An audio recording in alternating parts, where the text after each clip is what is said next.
For centuries, Portugal was at the forefront of discovery. Explorers navigated the 7 seas in search of new territories, trade routes, and riches around the globe. Today, surfers descend on Portugal's coast to find some of the best waves in Europe. Esta terra vai viver.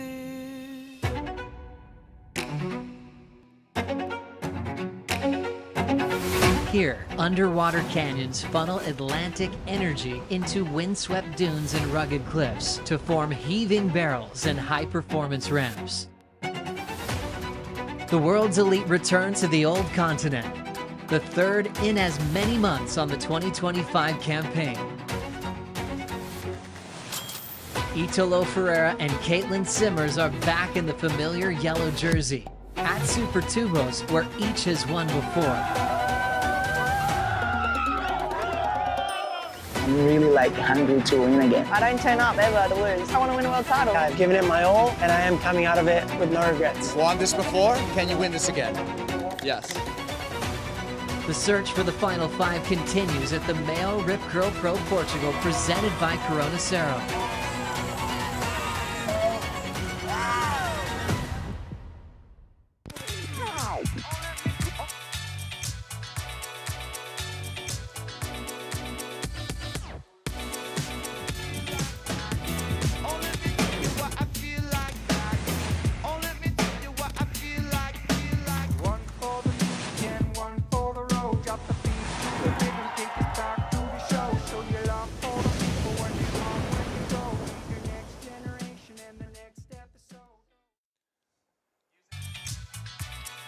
Welcome to the MEO Rip Curl Pro Portugal. Eyes on the ocean right now for Jack Robinson exiting from a surf. Alan Cleland Jr. getting warmed up. Well, as warm as you can. It's a little chilly outside. Richard Dogmarsh, Gabriella Bryan, Liam O'Brien, they're all showing up. The word has been out, a gathering of the surf tribe here. Molly Picklum's got a couple of DHDs ready to go in the Red Bull Athlete Zone. Rio Waida, he's taking it nice and light. Joanne Defay, our defending champ, still in competition here, as is Caroline Marks, another former winner here at Super Tubos. And there you go with Super Tubos. The seagull's eye view of the surf break, and what we are expecting is much more surf today. We've been on hold, and we've just been buying our time on Kuiper Girl along with Mitchell Salazar. But things are looking good right now, Mitch. They are. A lot of south in the water right now, which is really short period. The predominant swell should be from the west, and we're still expecting that thing to pick up later on throughout the day. Should be real fun. Offshore winds all morning long, though, Kipes. Fun. I hear it's going to be pretty big. Epic, too. And, you know, you got to go from surfing maybe a 5'11" or a 6'0", all the way to potentially a 6'6" or a 6'8" later on this afternoon. Yeah, we are anticipating the swell to grow exponentially throughout the day today. What's the plan today? Well, I don't have an answer for you, but AJ McCord does, and she is out in the field.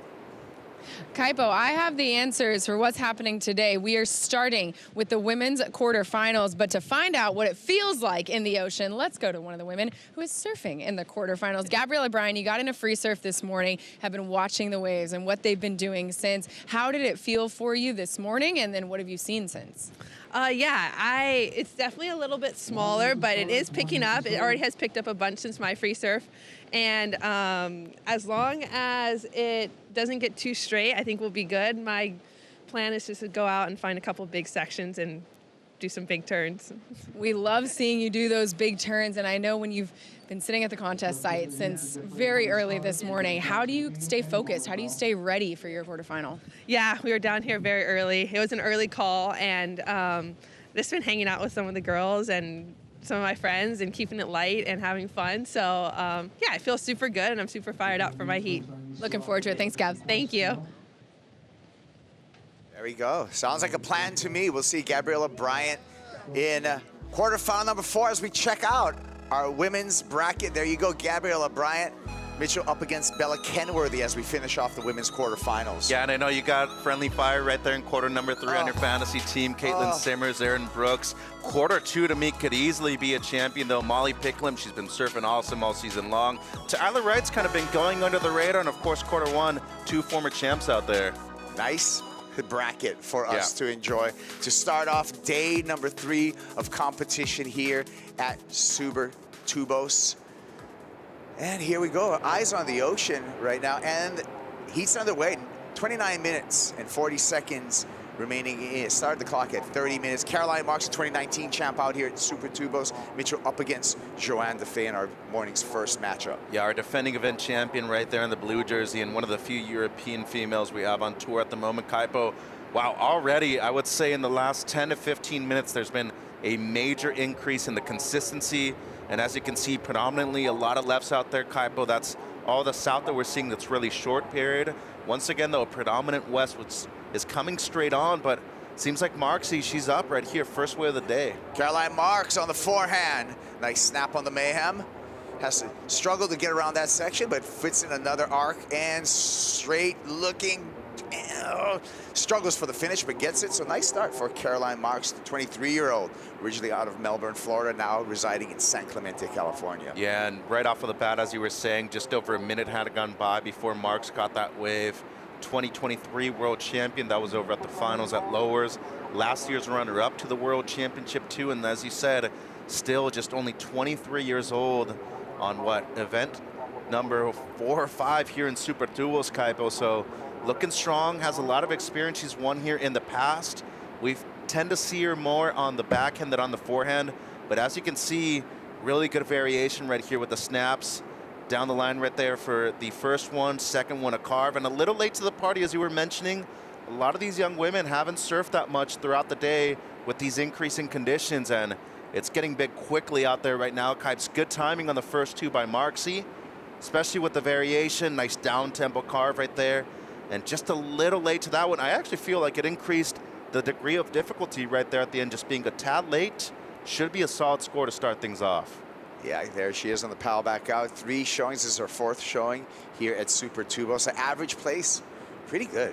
5th place is what she averages. Of course, you also mentioned she was our champion back in 2019. Yeah, and of course, not only the experience here at Super Tubos, but of course, coming up within the beach break system in the United States, especially when it comes to competition, Kaipo, that puts you in a real good space when it comes to equalizing good results here at a place like Peniche. Changes quite a bit. She's off to a real good start with that score.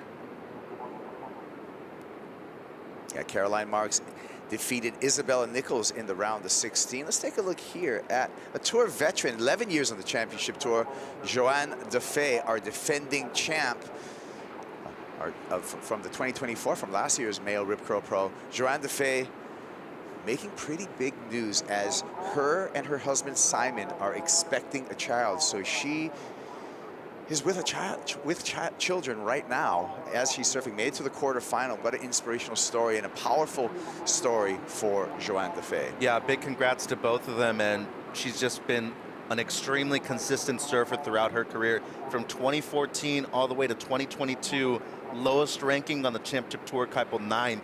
She was up to number 3 in 2022. That's been her personal best so far. And when we just talk about somebody who's kind of been a major threat at every single venue on the championship tour, very complete, great barrel rider too, but of course can't forget about how dominant she's been going left in the past. Yeah, that's true. The backhand's the weapon when you look at her 6 career victories, Joanne Defay. 6 for Marksy too, very even when it comes to the stat lines right there. Yeah. Obviously a shorter career for Caroline though.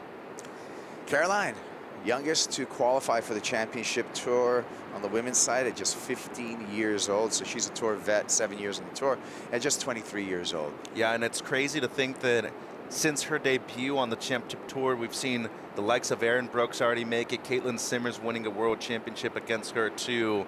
And we're seeing that really become the forefront of female surfing, Kaipo. I love it. We've been expecting the swell to come in, but the wind is, as indicated by these flags, has changed a bit. We're expecting it to go offshore, but right now, a little bit of onshore wind. Yeah, and I think that's with the west still coming through right now. That's not only the predominant swell as big as it's forecasted to be, that typically comes with a strong amount of wind with it. So wouldn't be surprised to see that wind pick up even more right now from the west. Caroline, wave number 2. And just a quick snap there for Caroline Marks. Searching again, she opened up with a 5.33, so she has the early advantage over Joanne Defay. Defay just with an offer, a half a point ride, sitting out there with priority.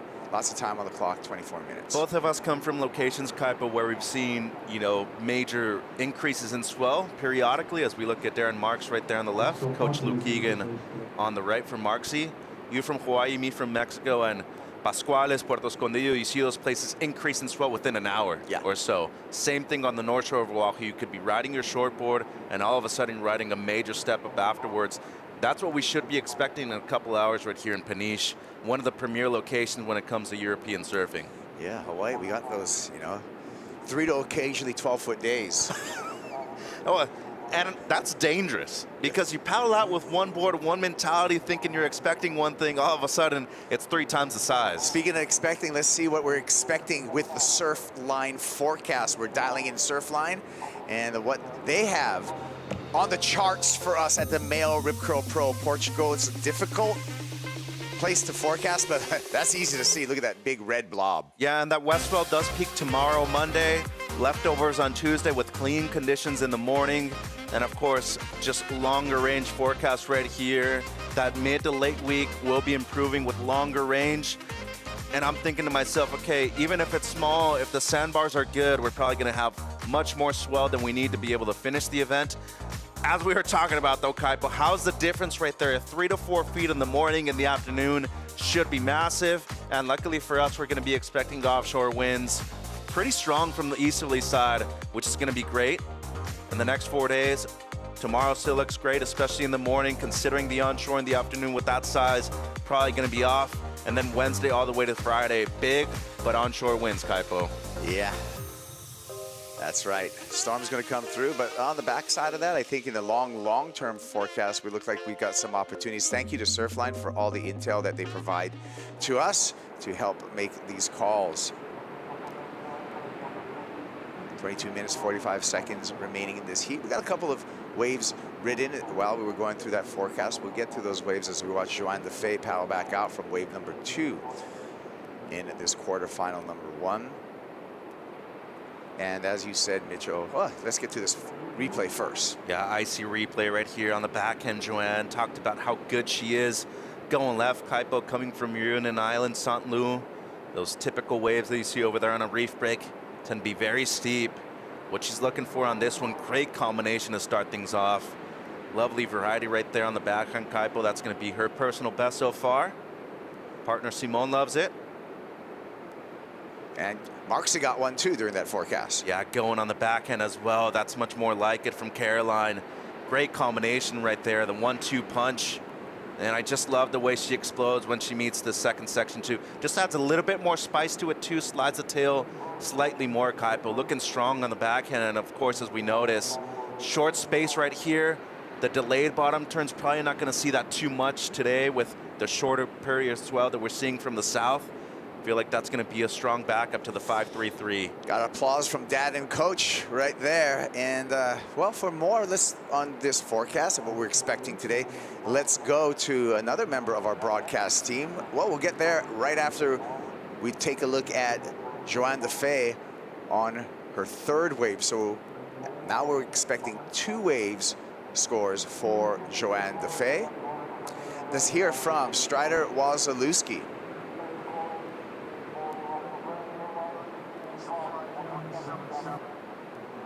Can you hear me, Kipes? Are you nice and warm in there? Yeah, we got you. We got you. We're just wondering what Wastradamus has to say about the future. Well, I was just down on the beach. It's cold. It's getting colder. I feel like, you know, you can see over my shoulder these crazy clouds that came through, and that brought that wind, that kind of onshore little crumble. But now it's going back, and the wind's coming back out of the east more. I feel like it's going to turn back offshore here. You know, down here on the sandbar, you get the tide's rushing around, and it's just changing so much. So they're up kind of more on the north end of the beach, but there's other peak over here starting to fire up as well. So we're having, the conditions are changing so fast, it's unbelievable. It's almost like a left point as the waves sweep in with that big storm kind of circulating. We've had like these long lefts, as you've seen coming down the beach, but I think as the tide fills in, those little rights will start to pick up, and we'll start to see more out of the back end of Caroline. Thank you so much, Strider. Always appreciate all of his insights. Strider Wazalewski, he's been around the world for 40 years. Talk about a global citizen. And the nice thing about Strider is almost anywhere you can go on tour, Strider's got some intel and some insight about the particular location, because he's been in this game for a long time, first as a professional surfer and now as a WSL commentator. And you see the tides right there, Kaipo, just about an hour off of the low tide. Not as big of a separation as we've seen the last few days, but the high still at around 4:30 p.m., 10.2, so still very large. But where we saw where Strider was standing, that was water this morning when we showed up in the dark. And now, as of, you know, looking at the conditions, I feel like with the big increase in swell we're expecting, all that's going to be covered by water in just a few hours. Looking at JoJo right here on the back end, this came in as a 3.67. So at the moment, her backup Kaipo still needing something in the low sixes, because Marksy scored very well on her personal best, Kipes. Yeah. Caroline Marks, you can see her best two scores. A 5.33 was her opener. Her last wave ridden was a 5.77. So looking good so far for the Goofy Foot. There's all waves ridden. Highlighted are the two scores that are in each surfer's score line. Work to do for Joanne Defay. Defay needing a 6.17 to turn the heat. And on top of that, Caroline Marks paddling to the south with priority is going to be able to guard the lineup. And you can see the big contrast in comparison to yesterday. There's already that sweeping current from the south because of so much short period south swell out there in the water. And, you know, with the major increase we're expecting this afternoon, the one thing to look out for is what kind of board you take out at the beginning of the heat, knowing that you're probably going to have to commit to that board for the entirety of the time you're out there, Kaipo. So knowing Marks, knowing Defay, they brought a couple of boards in the dark, knowing that's probably going to be much larger in the afternoon. At what time of the day were you going to surf at? That was the real question. My advice is women's quarterfinals, you're good with your short board. Men's round the 32, which is going to finish off the day after this. You might want to think about the step-ups for the men, because I think it's going to be pretty big by the time we sign off of the air. And you can see rain coming down once again. We've had a couple of squalls this morning so far. The wind changing once again now coming straight from the onshore. One thing I will say about Peniche is that even when it's small, it's still very surfable, especially with how shallow it's been so far out there this morning, Kaipo. Luckily for us, seems like the swell not only picking up the consistency, which to me is the thing that was lacking earlier on this morning. Yeah, well, we're going to hope for that consistency, Mitch, because after we establish our women's semifinals and we roll into those men's round the 32 overlapping heats, and optimally you need consistent surf to be able to, you know, to have those 4 in the water heats. Yeah, at least you got the mentality of going out there, do or die, get to work in those 40 minutes, especially the people that paddle out first. You have the first 20 minutes out there by yourself. Let's take a look at the head-to-head matchups between Caroline Marks and Joanne Defay. And I can tell you something that before we look at that, though, Joanne staying busy, streaking down the line here. Smooth on the backhand. And that's not going to be the 6.17, but it is, you know, gets her down the line, I guess. Yeah, and a little bit of separation, as you were mentioning, between her and Caroline. So still looking for the best score of the heat, Kaipo. All right. So are we ready now for the head-to-head matchups between these two women in quarterfinal number 1? There it is. 5 wins, 5-0. So it's been all Caroline Marks when these two have matched up. Not even close. She's winning every major stat within the head-to-head matchups in their career. 12.17, the average heat score in comparison to just over 10 points for Joanne. The max heat score right there, 15.1. And their last matchup just coming last year over at Punta Roca.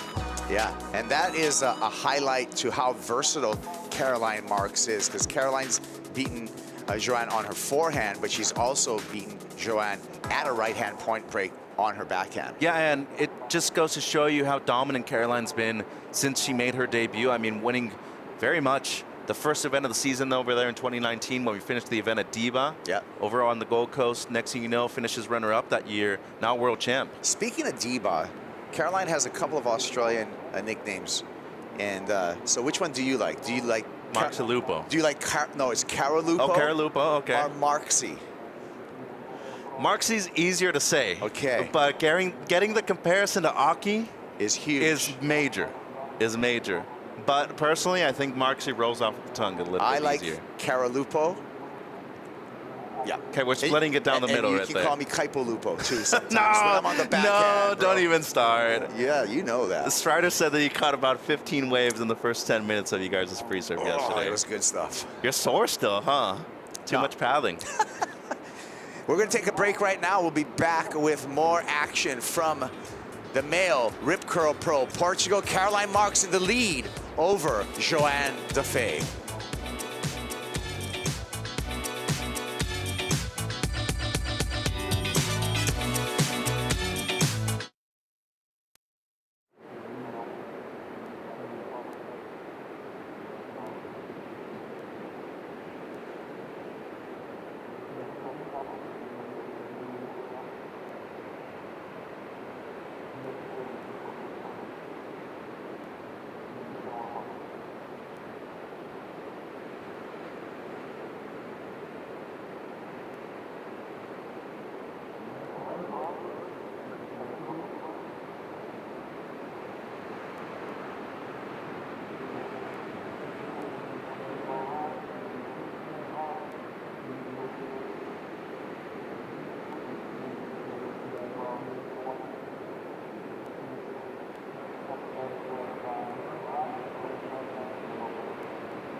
The Male Rip Curl Pro Portugal, presented by Cero, is brought to you by MEO, your official network connection in Portugal.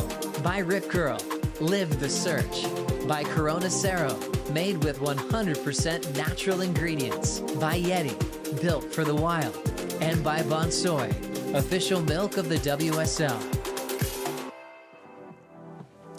Back in quarterfinal 1 at the Male Rip Curl Pro. Joanne Defay and Caroline Marks out in the water. Caroline Marks with heat control. She's got the lead. She's got priority over Joanne Defay's Kaipo Guerrero and Mitchell Salazar here on the call. Well, 12:20 to go, Kaipo, and so far those 2 5s that Caroline's had in the first 8 or so minutes of this heat have really, really mattered. And Joanne opened up well. She had the 4.93, close to a 5, still needing the best of the heat though. And just to consider how consistent Joanne has been throughout her career. Once again, 2014 to 2022, never finishing outside of the top 10, but she has lacked that consistency when it comes to being #1 in the world. Not this young lady, though. Caroline, nice lip glide there into a carve. That mayhem that she's gotten right when she arrived here. Brand new board for Portugal, looking like it is on point. Yeah, might be incomplete there on that last turn, but still did her job. Was able to keep Jojo off of that wave, and now priority shifting to the French surfer in blue. Marks, though, when we talk about her being a lead at a beach break level, Kaipo, as good as it gets, really, because just as dangerous on the forehand as she is on the backhand, and her capability of getting a major score with just 1 turn, especially going right, few people can really do that overall. Let's break this down, Mitch. Do you think this is going to help her scoreline? Might improve on the 5-3-3, especially with how strong that first turn was. More of a down-the-line snap, though. In the pocket very well, and kind of this last setup turn to finish in this final turn, like to me right there, I don't know if she fully rides out of the whitewater or not. I feel like they're gonna not dock her, but they won't count that maneuver for her on that wave. I feel like the 5-3-3 is still gonna be a keeper score. Yeah, and an explanation of judging. Judges don't ever take points away. They only limit the points that you do gain. For example, not having that completion didn't help Caroline Marks. They didn't take away points. They just said, hey, you're only going to get a 4.6 for that because of the overall impression on the wave. And so she stays with the same scoreline for Caroline, 11.1, and the same requirement for Joanne Defay, the 6.17. Only thing that's changed now is Joanne has priority. The time's changed too. We're down to 10 minutes. I remember when I first started judging, and head judge for North America, Bill Seitz, always keeps reminding me, you score a surfer based off of what they did and not what they can do. Yes. And you always want to have that in your own mind, because then you're also putting yourself into a glass ceiling almost, where it's like, hey, not just because they didn't do that doesn't mean that it's not excellent surfing. It's not good surfing. No, score them based off of what happened already on that wave. And I feel like there's a lot of times, especially from the fans' perspective, where they're thinking, okay, the score's going to be way bigger than I thought, or it's going to be way worse because somebody fell at the end. What about all the work they did leading up to that point, though, Kibes? Here we go with our judging criteria, Mitchell, and this is the basis of judging criteria. This is the 5 major points. Yeah, speed, power, flow, always a main thing. Variety of maneuvers, of course, especially at a beach break. Combination of major maneuvers. We've stated that so much over the last few years. And innovation, progression, of course, getting in there. But here, super tubos, especially with how steep this wave gets, commitment and degree of difficulty might be everything. You want to be on the right waves at the right time. And that is sometimes, for me as an observer and a commentator, is where I kind of just have that thing where we want to make sure that we get the degree of difficulty correct. Correct, yeah. Because there are certain surfers that make things look that are very difficult. Easy. They make it look easy. And I like to see when the judges acknowledge, even though a surfer makes it look easy, it was a very difficult maneuver. I feel, in the history of surfing, I feel Joel Parkinson's an example of someone who was very smooth and made things look very easy, but oftentimes didn't get the number maybe that he was probably owed. Deserving of. Yeah.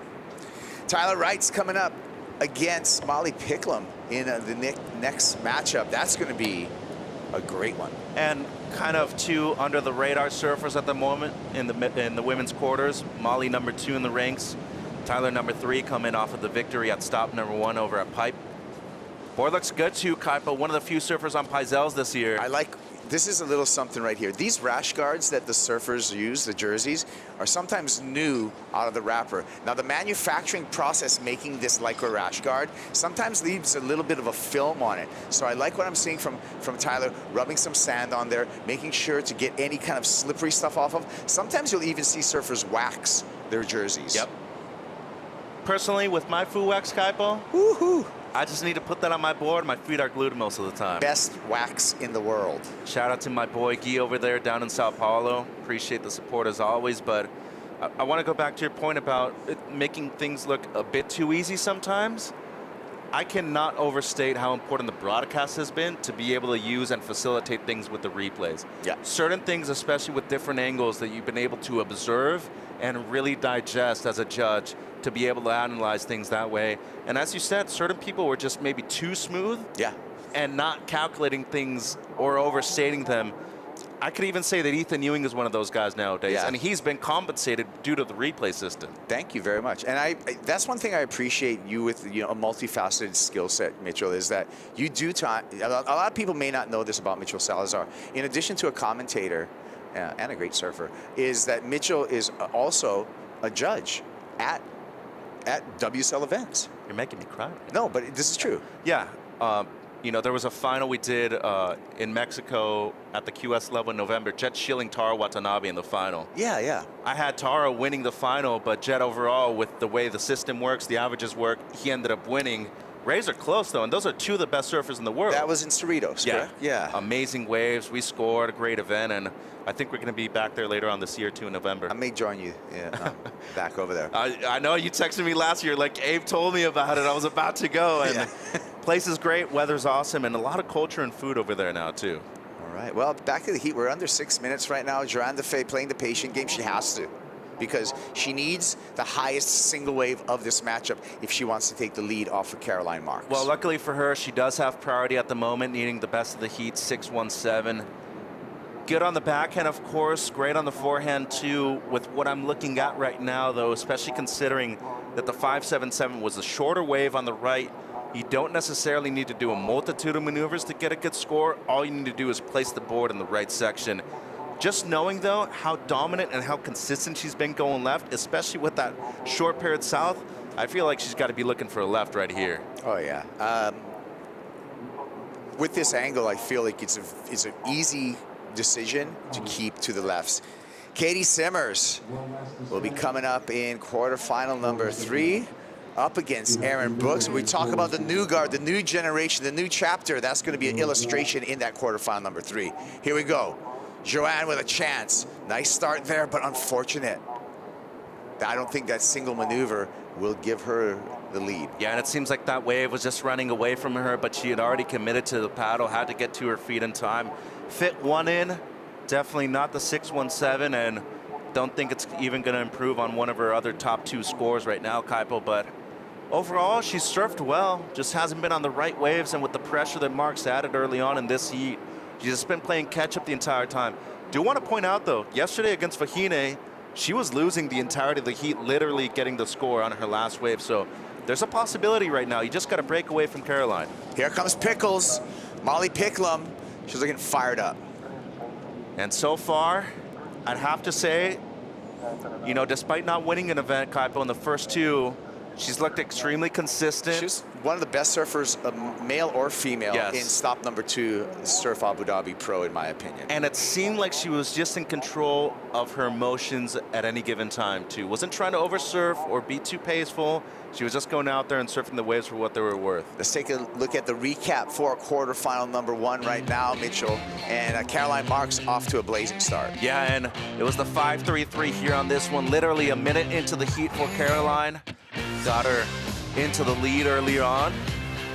Really nice snap right there to finish. A little late, but was able to ride out. And then Joanne with her personal best, a 4.93 at the answer back. Strong combo right here on the backhand for the French surfer.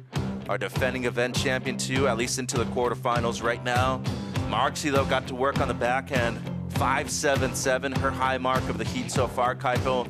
Little extra flair on that second snap right there too for the young Floridian. Which leads us to 3-minute mark here. And there's all the waves ridden, 6 by Joanne Defay, only 4 by Caroline Marks, but Caroline Marks has been very efficient with those 4 waves ridden. Conversion rate very high, as you were mentioning. Average heat total here at Super Tools around 12 points every single time, so just under that mark right now. But she's getting the job done just under 3 minutes, and with priority. Has the inside also for the left right here, which is major considering that they're the majority of the waves out there. Jojo, though. She's gonna let Joanne go on this one, and that's exactly why. There was a taper to that wave, no wall, no scoring potential, just you know, eating up the clock, as we see coach and partner, husband for Joanne Defay. And congrats once again to Joanne and her husband Simon. Really cool to see that they're, you know, gonna start their chapter of that life too, Kaipo. Much more to surfing than just, you know, competing. And I feel like a lot of people always forget about that. Have a life outside of it, and when you're home, appreciate the time you have at home. I know you do. Whenever I'm at home, I hit up my local spots to not only surf, also to eat. Just makes that environment much more friendly when you're on the road. Yeah. The goal is, I feel, is to ultimately, when you talk about the World Surf League, is to feel it, find a way to feel at home anywhere you go. On the road. So that's why a lot of people travel with their partners, travel with their family, right? And even coaches. A lot of time coaches aren't just saying, giving you specific strategy. A lot of time coaches in surfing are just giving you that comfort and that aura around you. Oh, most of them tend to be either family members or people that you've grown up with for a long time. So. Or just really good. Like, I mean, hey, on the men's side, last event, Rio Waida, Italo Ferreira, they shared the same coach, Reynos Hayes, in that final. And what's the success to Reynos? I feel that he is a comforting spirit. And so that's an example as we see quarterfinal number 1 and quarterfinal number 2. Quarterfinal number 2 getting ready to go. Quarterfinal number 1, we're under 1 minute for Caroline Marks and Joanne Defay. That's the watercolor this afternoon right here too, just beautiful. Seems like these waves really coming in from the south for the most part with that short period swell, but predominant west, so a little bit straighter on some sets, Kaipo.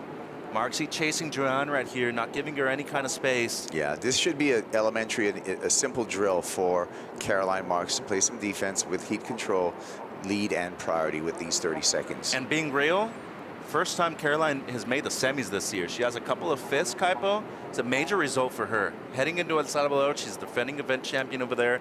We all know how good she is. Bells, marks, and of course with the return of Snapper. Last time we were at Snapper for the Gold Coast Pro, she was the champion over there at Diva. That's true.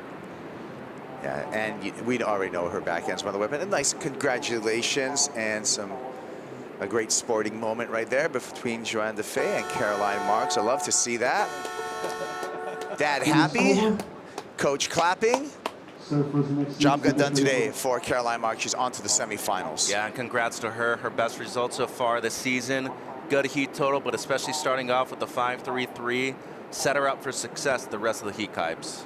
Well, we're going to find out who's going to meet up against Caroline Marks in that semifinal number 1 when we get going in quarterfinal number 2. Quarterfinal number 2 coming up after this break. Molly Picklum coming up against Tyler Wright. Caroline Marks already on to the semifinals.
Yeah, you can get your gear at the WSLstore.com. Jerseys available. Also, you can get a Tyler Wright jersey with number 23. You can get a Molly Picklum jersey with a number 26 on it.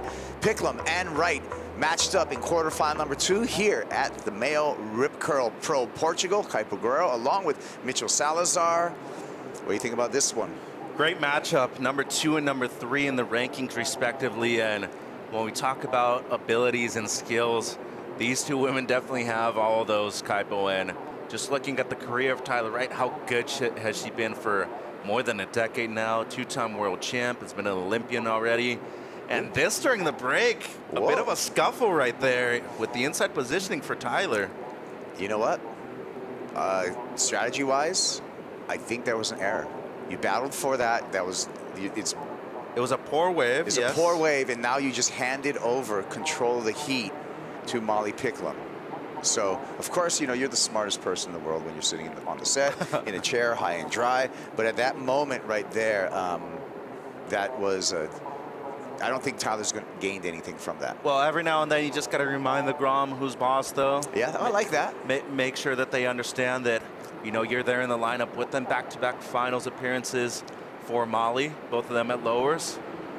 Would not be surprised. I actually think she's going to be one of the top 3 seeds heading into Fiji this year for the Lexus WSL finals as well, Kipes.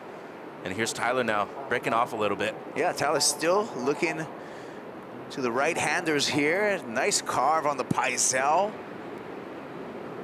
And not able to finish off, but I like the look of the board underneath Tyler Wright's feet. Tyler's wife, Lily, along with Angus, the marketing manager from Rip Curl. Yeah, he's a cool brother, that guy from Torquay, I believe. Yeah. Over there in Victoria. Angus is the man. And if there's somebody on tour that will never get rattled by a situation at the beginning of the heat, it's definitely going to be Tyler Wright. Sick combo at the beginning, a little late to that one, so put her off tempo for the floater at the end. I like this combination though, especially with the slide of the fins. We've seen that turn for many years in the career of Tyler. Little setup for the second one, but just a bit behind, not enough speed to finish off that floater. Still should be the best wave of the heat though, Kipes. I like what you said about Tyler Wright as someone who does not get rattled, because I think of Tyler Wright as a surfing warrior. She's overcome injuries, she's overcome illness, she's overcome so many things, and the tenacity and the willpower and the never give up of the two-time world champ, Tyler Wright, has always been impressive in her long surf career. Here we go, Molly Picklum on, gosh, that was a slow, boggy left. Yeah, I mean, just going back to Tyler real quick, when you grow up in that Wright household, you gotta be that way. Maybe that's it. There you go. Good call. I would say historically, one of the greatest surfing families out there. The only family that I could think of that had 3 members on the championship tour at the same time as well. Owen, Mikey, and Tyler. As we look at Molly's first wave right here, just an incomplete turn for her. Yeah, that was a tough one. That wave, when I first saw it live, it felt like it. I've seen a lot of energy out there, but that one had nothing behind it. Yeah, it's tricky right now. You got to be on the waves that seem like they close out, Kaipo. They tend to run a little bit more, and they have some open face to them. Let's hear from Caroline Marks. She's on to the semifinals. She's with AJ. In her first semifinal of 2025, Caroline, how did you manage to get it done? Yeah, super stoked. Feels good to make the semis, and it was really fun to serve against Joanne. I have a lot of respect for her, and yeah, she's just such a great human and great surfer, so that was really fun. It's been so impressive to see your consistency year in and year out, and that includes on these days where we go on hold for hours on end. You and I have been here from the beginning. How did you make sure that you locked back in for this quarter? Yeah, it's interesting. I think first heat's always a little bit of a guinea pig heat, no matter where you're at in the contest. And this morning was tricky because, you know, it started off like pretty much flat, and then we knew a swell was coming, and kind of a lot of anticipation. And, you know, I free surfed like an hour before my heat, and it completely changed by the time I got out there. There's just like a lot of water moving, and it felt like a different day, and I was really aware, like, all right, I'm gonna need to really adapt out there. But yeah, I woke up at like 4:45 this morning, so it feels like I've been here for like 3 days already. So yeah, just kind of put my headphones in, like warmed up, and was like, all right, like it's time to lock in. So yeah. This is a place that has some memories for you as a past champion. What's it gonna take to do it again? Yeah, I love Portugal. I love Europe in general. A lot of good memories here. I think just focus on myself, you know, take it heat by heat, and my boards feel amazing. My mind feels good. Just on a good program over here, so just keep it going. Congrats, Caroline. Thank you. Yeah, Caroline Marks, when we look at the analytics for results in Portugal, specifically with a 78% heat winning percentage for Caroline Marks. So when we go to the statistics and the analytics, this is a great event for Caroline. Yeah, I mean, I know it's a smaller sample size, but that doesn't mean that in the few times that she's actually surfed out here, Kaipo, she hasn't been dominant. And it just goes back to her being from a beach break predominantly. So having that translate right here to Europe, and as she said, the comfort level is sky high right here in this region. Scratching in, Molly Picklum. Pickles, again on the backhand. Aggressive first snap, this wave looking much better. Speeding down the line, gets the quick finish there, so building upon her performance, Molly Picklum. And it's a bounce back wave right there, as our friend Stace Galbraith would said, it's a perso wave. So you just want to get into the rhythm right there, shake off what happened at the beginning of the heat, and make sure you're just getting a score that could equal or at least rival the 3.33 of Tyler at the moment. Nice little snap right there, foamy section on the inside. So obviously not going to be a huge score, Kaipo, but at least it gets you in the heat and puts you in a rhythm. And I guess the rhythm is what you're seeking, right, in a lot of these heats, is to get that rhythm. And ultimately, every time you get to your feet, better your number. She's done that, but she's got a little bit of a way to go. We're waiting for scores from Molly Picklum, but ultimately the perfect heat would be a heat where every time you get to your feet, you better your score, and you're converting. Yeah, it's actually a great point you bring up, because I was talking to Joe Vaughn during one of our holds earlier this morning. He mentioned this is such a rhythm-based wave, Kaipo. If it weren't for him just catching waves, he would never actually be on the right ones. there's times where at a beach break especially, you sit on the outside thinking that a great wave's going to come. Yeah. A lot of waves break under you too. Yeah. Yeah, I concur. This seems like it's a stop where you don't want to throw the anchor overboard, set anchor, and just place yourself out Exactly. I mean, what's the point of having a beach break in multiple peaks if you're only going to use one of your assets to your advantage? I just think having beach breaks on tour make things much more exciting, first of all, because they give you opportunities. But the best thing about it, you see different styles and presentations of surfing. Yeah, See rail surfing, over the air, and of course barrels here too. The first 4 events of the Championship Tour is a clear example of that. You start at a heavy reef break, then you move to a man-made wave where it's basically all performance, all like the luck is taken out. Yeah. Then you move to a tricky beach break over here at a powerful beach break, and then stop number 4 that we're heading over there to the El Salvador Pearl is you're on a cobblestone right-hander. Yeah, and all of a sudden, those cobblestones could be 1,000,000 degrees during the day too, and you can see those barnacles when you're paddling out, Kipes. And you know, overall, first part of the year is great, as you've mentioned. Score comes in for Molly Picklum at a 3.67.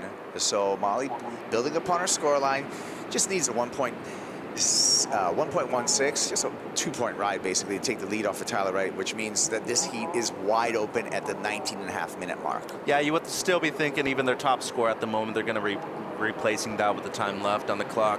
But once again, a lot of these times with these longer range swells that we should be seeing predominantly from the west, despite the short period south we're seeing, you could be waiting a good amount of time for an actual proper set out there, Kaipo. Yeah, it is a little puzzling to me. Take a look at our head-to-head matchups between Molly Picklum and Tyler Wright, 2-1 in favor of Picklum. So the only time Tyler's beaten Molly was when it really mattered. That was in a final over there at Bell's in 23. Max heat score, though, in the favor of Tyler, 16 points. Average heat score in the favor very much of Molly, 13.15. And how about the max wave scores for both of them, Kiped? In the excellent range, 9.17 for Picklum, 8.17 for Tyler. Yeah, that means both of them can bat it out in the park. Here we go with Molly Picklum. Good looking left this time.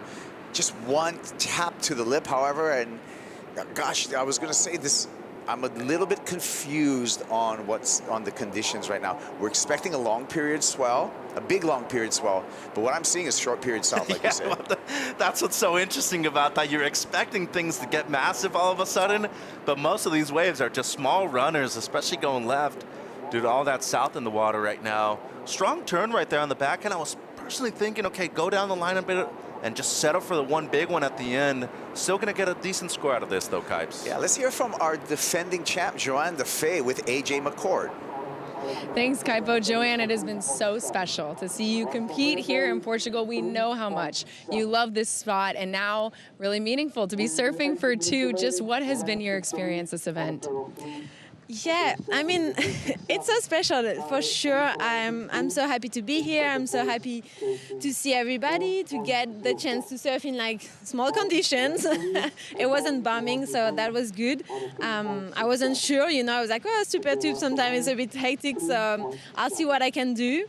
It's a new process, you know, and it's full of uncertainties, and you don't know where you're going and how you're gonna like handle it. So it was the same for this event for me. I was like, yeah, well, maybe I hope nobody's gonna, like, if it's too big and I can't go, then you know, I hope nobody's gonna be mad at me. But everything went good and had such a good experience, and I think it's just cool to be around the girls and showing that, and I don't know, just the good vibes. And it was not so much pressure also for me. That's the thing compared to all the girls that are in the season and have to make results and stuff. It was just an easy one for me. You've been very aware of baby girl throughout this entire competition. She will not remember these moments on the board with you, but when she watches the video back of her mama making it to the quarterfinals with her in your belly, what do you want her to know? I don't know. Whoa, this is quite emotional. I don't know. I think, to be honest, I don't do that to prove anything, really. It's really just because I wanted it. I swear I didn't want to. You made me emotional. yeah, I don't know. It's just happiness. We're happy to get a belly. It's such a, to get a baby. It's such a blessing, and it's just so cool to be in. Oh gosh, sorry guys. It's so cool to be an athlete right now. I think I have so much support from my sponsor, from the league, from everybody, so it's so cool. Thank you. Sorry. We are so happy you are here. Thank you for being here. I have some hormonal challenge right now. High hormones, people. I mean, you're growing a human. It makes sense. Thank you for being here. We're so glad you're here and so excited to root for you in this next chapter. And it's been the best time. Thank you. Thanks. Oh my gosh. Send it back to you. Make me this. Joanne Defay. Oh, with, man. With a family growing, and you know, we talk about the World Surf League. It's a league, it's a competitive league, but when you travel around the world with everyone, you kind of, it is an extension of the family. So congratulations to Joanne and her partner Simone. Replay here of Tyler Wright. That was just a 2.5 for Wright, and here's a replay of a left for Molly Picklum. We're still waiting for this score. Well, this to me is no doubt the best wave we've seen in the first two heats of the morning, Kaipo. Real strong right here on the backhand. Great compression off of the bottom. Great variation with the snap of the fins. And of course, going into the lip line for the second one. So finds a quality wave right there. She makes it count, Kipes. Yeah, she sure does. Number comes in at a 6.83 for Molly Picklum, and she is starting to run away with this heat. Tyler Wright with priority needs a 7.2, but Pickles put it all together there. Well, she's got great head on her shoulders, obviously, after that situation at the beginning of the heat with the paddle. And once again, the consistency that she has proved, Kaipo, third over at pipe, and the big numbers that she got with the runner-up in Abu Dhabi. And a priority error just now for Tyler Wright, who handed over priority and heat control over to Molly Picklum. Yeah, because she now needs a big score. After that 6.83, which by today's standards is a consequential score, Kaipo 7.2, it's a big number. Yeah, and that was a mistake, just using her priority there. We're going to take a break right now. We'll see if Tyler Wright can claw back into quarterfinal number 2. Wright needs a 7.2. Molly Picklum looking in on point, and quarterfinal number 3, Katie Simmers, she's coming up.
Hey guys, we're here in the locker room at the MEO Rip Curl Pro Portugal. We're down here, we're gonna do a little walkthrough of what these guys do as they get ready for the event. Right now, we got Italo over here. He's getting ready for his surf. He's getting all warmed up. He's got a bunch of boards in there. He's holding the #1 spot. He comes out, he jumps into the sauna. He's gonna get warmed up. He's gonna feel good. And then he's gonna have to come over here to the beach marshals, where they're going to pick up their jerseys and they're going to get their Apple Watches, and then they're going to get ready for their heat. They're going to get briefed and understood of what's happening, and then they're straight out into the lineup for the rest of it. So little process at hand, but pretty fun, pretty inside, and pretty informative. Yeah, thank you, Strider. JP on the Apple Watch handouts right there. Well, he needed to be on the beach where you guys free surfed yesterday to see who actually won. You know, who caught the most waves, who probably went vertical the most out of you two. But, oh. Yeah, We don't need to do that. It was his secret spot. I'm not going to disrespect him. His own secret spot. But yeah, I had a great session. Never mind.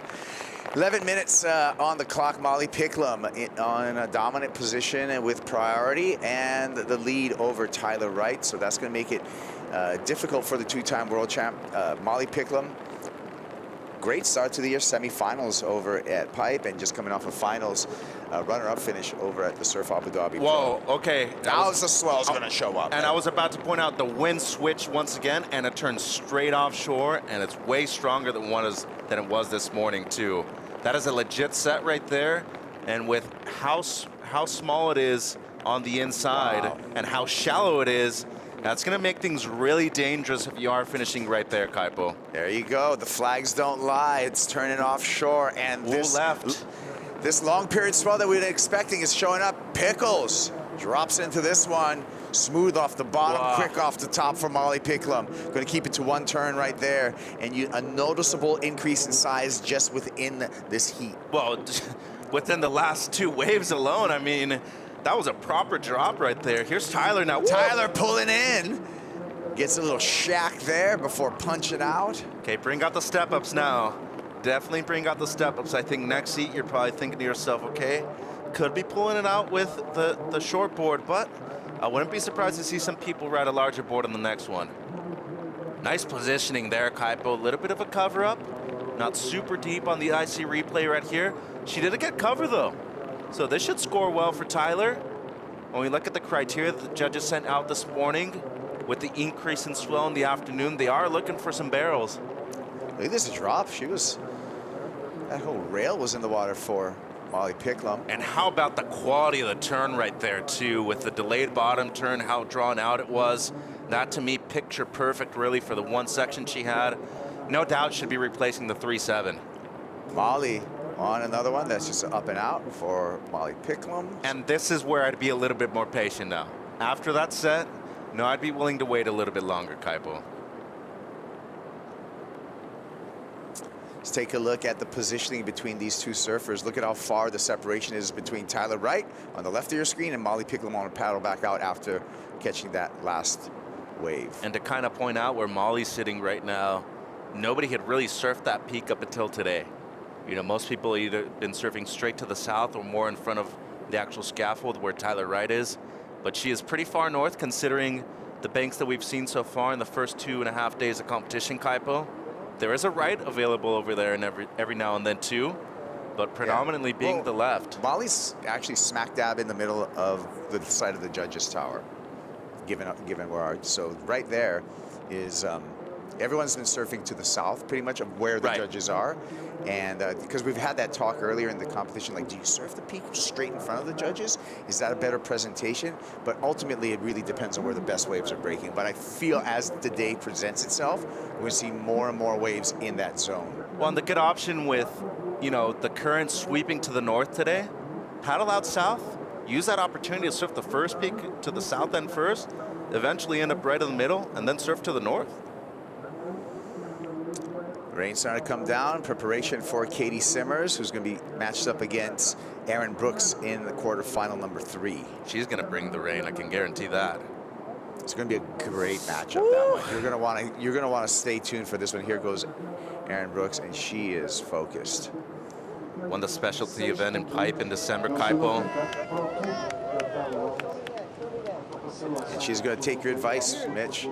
Run to the south, use the sweep to your advantage, catch a couple of waves with the sweep, and then puts you in the central peak. Well, I just think with the increase in swell too, it would be a mistake to try to paddle out from the north and just go upstream the entire time, you know? Yeah, you got to compensate for the sweep or the current that's going to be developing throughout the day. Unless you fully know that you're capable of going at that speed and at that kind of momentum for 30 minutes. If there's no need to do that, though, I feel like why even put yourself in that position? Yeah. Well, wow. Not everyone's Jamie Mitchell, a world-class paddleboarder, right? Paddling's going to come into play. Yeah. Maybe Jamie can probably paddle upstream pretty easily, but most human beings, not so much. I'm definitely not that guy. How's the score for Pickles with just the one turn, Kipes? Yeah, one turn for Molly Picklum and a 6.1. So she's increased the need for Tyler Wright. Again, Tyler needs to go excellent, 8.33. Be one of the few excellent scores we've seen on the women's side so far in this event. Of course, Tyler, great barrel rider. She did improve with the barrel, though, 4.6. Props to the judges. They have adjusted just in this heat alone, Kaipo. The 6.1, a larger section, they rewarded that. And of course, the only barrel rider we've seen out of the first two heats of the morning with the 4.6 of the two-time champ, Tyler Wright. Yeah. Where historically, you know, she's the runner-up last year. She's had another rub here in Portugal over at Cascais, but at Peniche hasn't been able to win an event so far. So looking for number one, and same thing for Molly Picklum. Only 2 victories she has at the CT level have been at Sunset Beach. Yeah. Well, it's encouraging for me to see that the judges, you can get numbers off of one big turn here. And depending upon the angulation of the swell, the aspect of this swell, if it does turn more west, it could be a little bit more wally, but knowing that you can get a big numbers on a big turn is encouraging. Well, especially if there's a lot of closeouts available, as you're mentioning. You know, with all that west in the swell, it's not guaranteed that there's going to be a lot of great waves. So what's the point of having all that energy in the water if most of them just aren't really surfable? Well, it's going to come back to, and we talked about the judging criteria, the degree of difficulty and commitment to major maneuvers. So one major maneuver with a high degree of difficulty, getting that big score is what I think is going to be on the menu for the rest of the day. And you mentioned the quality of the section too, how steep it is. So that adds to the degree of difficulty of every maneuver too. Let's take a look at our heat recap for quarterfinal number 2. Molly Picklum with a start on the left. Yeah, and she got a couple of threes going left right here, but this was the 6-8-3. Great combination right there by Pickles.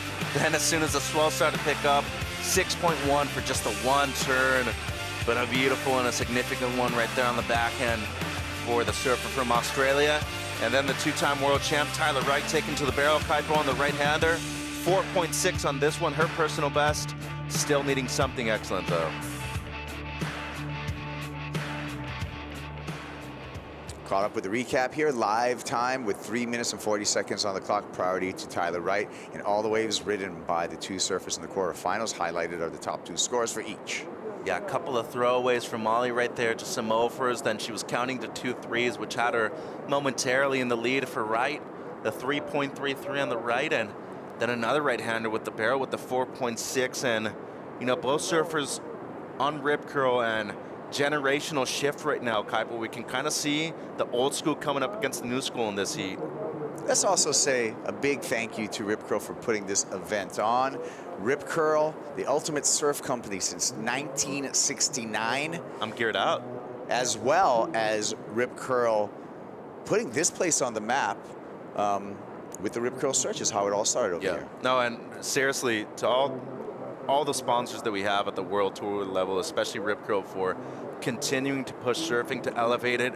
The production at this event, Kaipo, as good as it gets, really, and major shout out to them because they make surfing events like this possible. And they make surfing in cold, chilly water like Portugal yes, they do. Possible too. So thank you, Rip Curl. I enjoyed my 4.3 E-Bomb hooded model yesterday. I got the 4.3 Dawn Patrol. Nice colorways too. Stoked on it. Nice. Well, you know, got to stand out a little bit. People recognize me though. If you see a Sasquatch on a board, once you see the Sasquatch and the Afro on the board, you know that someone's out there. Gotta make you laugh every now and then, Kipes. Well, you got me there, Mitch. Okay, 2 minutes remaining. Molly Picklum in the lead over Tyler Wright. Tyler Wright does have a chance. She's got priority, so she's going to have first pick of any quality wave that comes in within this final 2 minutes.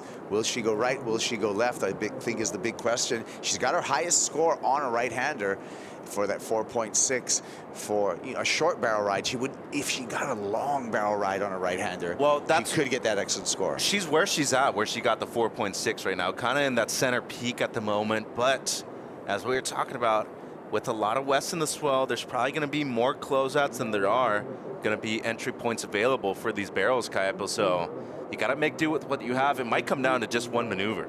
I mean, judges will reward you accordingly. We could see an 8 With one single turn, it would have to be a major one, but there is a comparison. The 6.1 of Molly Picklum, so could it be a couple of points above that? No doubt. Yeah, I like that way that you brought up entry points, because positioning, paddling's, there's a couple of P's, right, in surfing. Yeah. There's paddling. Paddling's going to come into play. There's going to be a current. Positioning is going to be another one, your entry point. Yeah.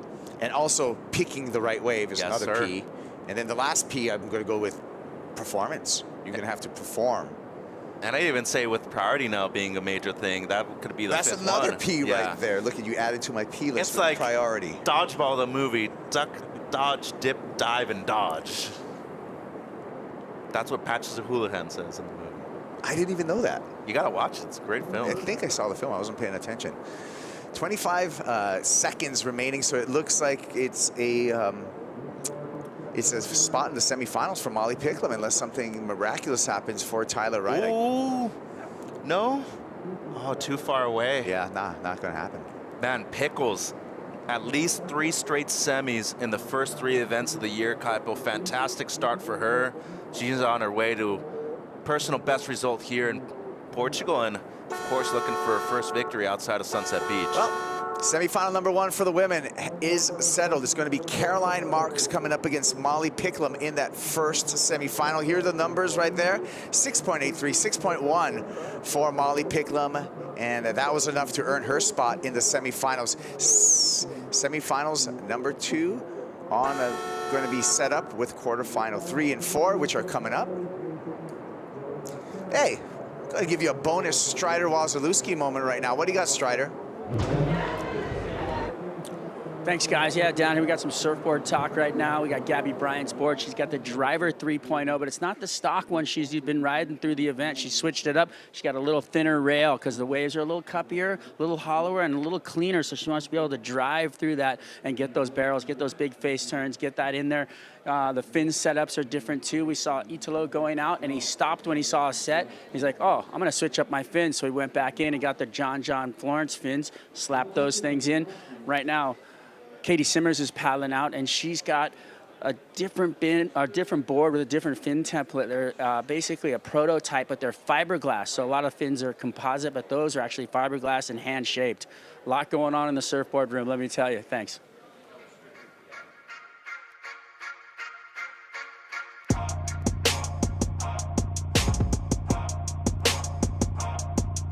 Katie Simmers, Aaron Brooks doing battle for a spot in the semifinals.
Welcome back to the MEO Rip Curl Pro Portugal, presented by Corona Cero. Absolute banger of a heat hitting the water.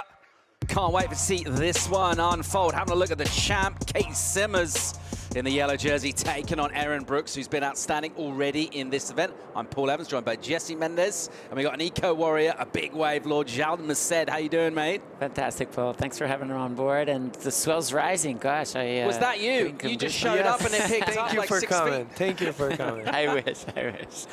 No, it's killer. I can't believe it. It was so much smaller, and now the swell is coming. And I was just at this Blue Ocean Summit, so it's kind of so many things happen at this event, and yeah, it's an honor to be here. And you know, just how WSL has really, you know, is in so many areas of what we live, and obviously, you know, the sports at the head, you know, kind of cutting through. But yeah, it's awesome to be here. Yeah, we're looking at the very best in the world at the moment. The yellow jersey right now. Katie Simmons, her form has been incredible.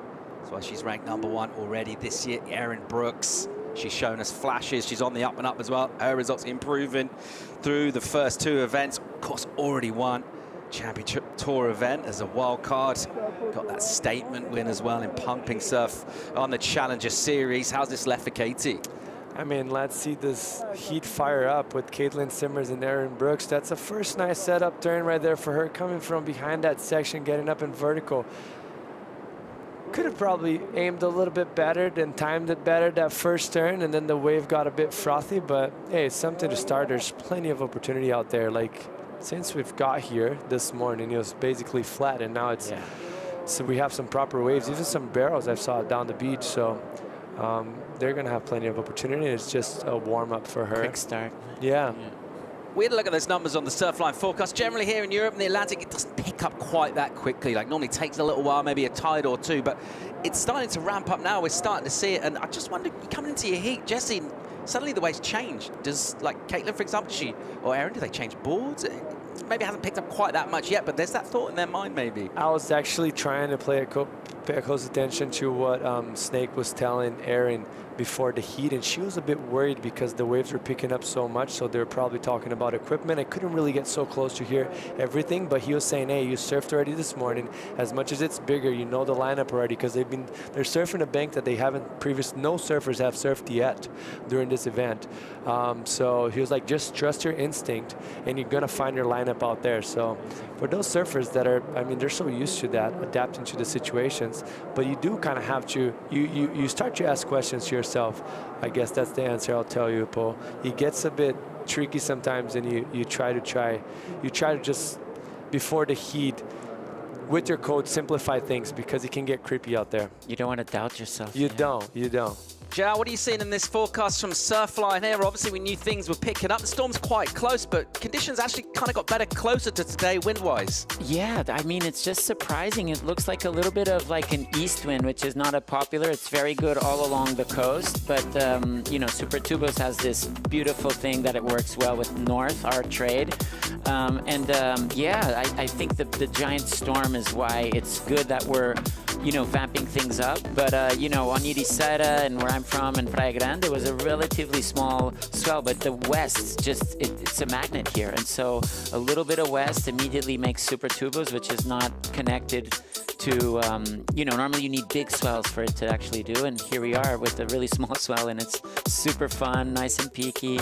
And yeah, it's a magical place, that's for sure. I like that you mentioned the fact that the swell is very steep west today, because this is the first day of the event that we've seen the waves kind of come in side angle, almost like parallel to the shore. Yeah. Like, it's a very steep west, and all those lefts, as you was picking up, were running down the line and almost felt like a little point break. So and everyone's a kind different of part frothing. of the beach, yeah. Yeah, it's in a different part. Cool. Yeah, Portuguese coast, I think that part of it just being such a swell magnet and stuff that normally you associate with Hawaii, but that in a couple of hours the swell can really increase. So it makes me really proud to kind of see the Atlantic have such a quick turnaround, you know, at this level, that everyone's watching everything so carefully, and every single set is being, you know, kind of analyzed, and you know, that quick, this turnaround just is a show of how, you know, how happy we are to have such a wonderful, diverse coastline. And yeah, it just and that's the thing, and that's, you know, kind of in my stomping ground, you know, Nazaré just up the coast. I mean, we're 30 minutes up the coast, and, you know, arguably the biggest waves in the world break there, you know, part of this mantra, you know, with Mavericks and Piahi, you know, that, and there it is right here. And we have barrels, and so it's an amazing coastline, worth for sure inspiring us to be part of the solution. Yeah, and let's talk about that actually. But tell us about what's going on with your Hope Zones. What are you into, and how does it work? Well, Hope Zones, it was actually right here at Super Tubos that, you know, WSL Pure has this global program that it supports locally a lot of, you know, actions and grassroots initiatives. And it's a really, really cool thing that, that WSL has really taken on itself to keep and protect, you know, the waves, which ultimately is this unique situation that professional surfing has, that it depends on nature. And it's a really beautiful thing, very uncertain, you know, and we hear, you know, this luck factor or not, you know, when the waves come or not. I still think it's fascinating. I think it really gets into that mental side, you know, can you wait for a wave? What we're doing at Hope Zones, the way that we got into the conversation of ocean conservation was by planting seaweed. So this seems a little bit offbeat, but the idea was that by actually planting seaweed, going through the motions of creating a regenerative seaweed farm, then we can influence the conversations, the ocean conservation. So we're trying to make, it's a very small line. The product is basically agricultural biofertilizer. So we're going to transform the seaweed into something that then can go back into the land. But the main goal is to create more space for biodiversity. So if you plant seaweed, it's basically like planting trees. It's like creating a forest in the ocean, and then that can help trigger more biodiversity. So this really came because in Nazaré, you know, as athletes, we're sharing the same space as fishermen. And so I really noticed that a lot of the conversations were that the fishermen are, you know, a lot of the people to blame. And it really felt a little bit like that finger pointing, that fishermen were the culprits. And it just didn't seem like the right story, let alone to say the truth. And so it just became, how can we, you know, interact with this, especially in Nazaré, it's an ancient fishing community, you know, and they're fishing all around. Oh, here we go. Oh, there she goes. Look at Aaron Brooks here streaking down the line. Just got These a little lipped. west. Tricky. But fishing is really, I mean, it's all coastal cultures all have fishing as part of their way of interacting with the ocean. So ultimately, for me, it was really instinctive and obvious that fishermen are guardians ultimately, and they depend on the quality of the sea. So they, in the short run, when there's conversations with scientists about marine protected areas and how can we, you know, protect the fish, it just seemed like the conversation was a bit one-sided, and there was like, let's protect the fish, but the communities, well, we'll think about that later, or we'll deal with that later. And it just didn't, and so it was difficult to talk about ocean conservation with a community, the fisherman community, that felt really attacked by conservation, because it was all about, okay, you can't fish here, but this is where, you know, I bring my livelihood to my family. And so this really became something, and so by planting seaweed, we're part of like the broader conversation of doing something, let's say, more industrious, or doing, because, you know, professional surfing is such a, you know, you dedicate your whole life, you know, to surf the giant waves of Nazaré. It's something that, you know, is so precise. You have to know so much about waves, and it's a little bit like here. I mean, every single athlete that's here learned to surf, you know, at a very, very young age. So for a fisherman to be part of professional surfing is not like, it's not really a conversation. It's not natural, right? Or at least it wasn't before, maybe. Exactly. It's not natural. And so we were interacting in the harbor, but we didn't really, you know, it was, you know, good morning, good afternoon kind of thing. And there wasn't, and now I really feel, you know, we're able to hire the boats. We're able to like, okay, we're going to put seaweed, and then we're going to need help extracting the seaweed. We're going to need a place to put the seaweed and, you know, help transform it. And you learn so many things about a place. When you're really passionate about a place, you just want to keep learning more about it and knowing more about fishing. And so that's been our Hope Zones journey, and it's really exciting. This is a really key year for us, you know, in terms of our fundraising efforts to really get the farm in the water. But again, so that's why it's exciting to come here and share with you guys, because it started here, you know, and WSL Pure really did trigger and gave us the confidence that we were in the right direction. Love it, mate. You're doing fantastic work. Let's check out what's going on out in the water numbers-wise. It really is 5-3-3 for Simmers so far. It's the only score of note we've had. Nearly lost 13 minutes in this. And after a bit of a frenzy of sets towards the back half of that last heat. So far in this one, pretty quiet at the moment, just under that 17-minute mark at the moment. The yellow jersey in the lead now, still waiting for Erin Brooks to get going here. We'll go to a quick bonsai brew break. More live action from Super Tubos real soon.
Three, two, and one. 17-year-old Katie Simmers wins the MEO Rip Curl Pro Portugal. Insane! World champs in the water right now. Got her historic first win on tour right here on this very beach. You're watching Erin Brooks trying to scratch into something. She has not been able to fire up so far in this. We've lost half the clock time in this third quarterfinal. Who's heading to semis? Number 2, one of this pair. At the moment, it's a lead for Simmers. Just one wave of her own, though. It's a reasonable number. We expect her to go right up the scale with the sort of form she's been in. Jessie, it's been a conversation we always have. You win a world title, it's a huge breakthrough. It's quite hard to back that up. Seen a lot of people not be able to match that the next season. Have you been surprised at all to see how well she's, I mean, it's still early, but how well she's been going so far this year? We'll revisit that. We'll check her out live. Quick in and out. She looks like she just picked up where she carried off. Yeah, I think so. I wouldn't doubt that she was going to do that. It's not a surprise at all for me because it's just a free soul. She can really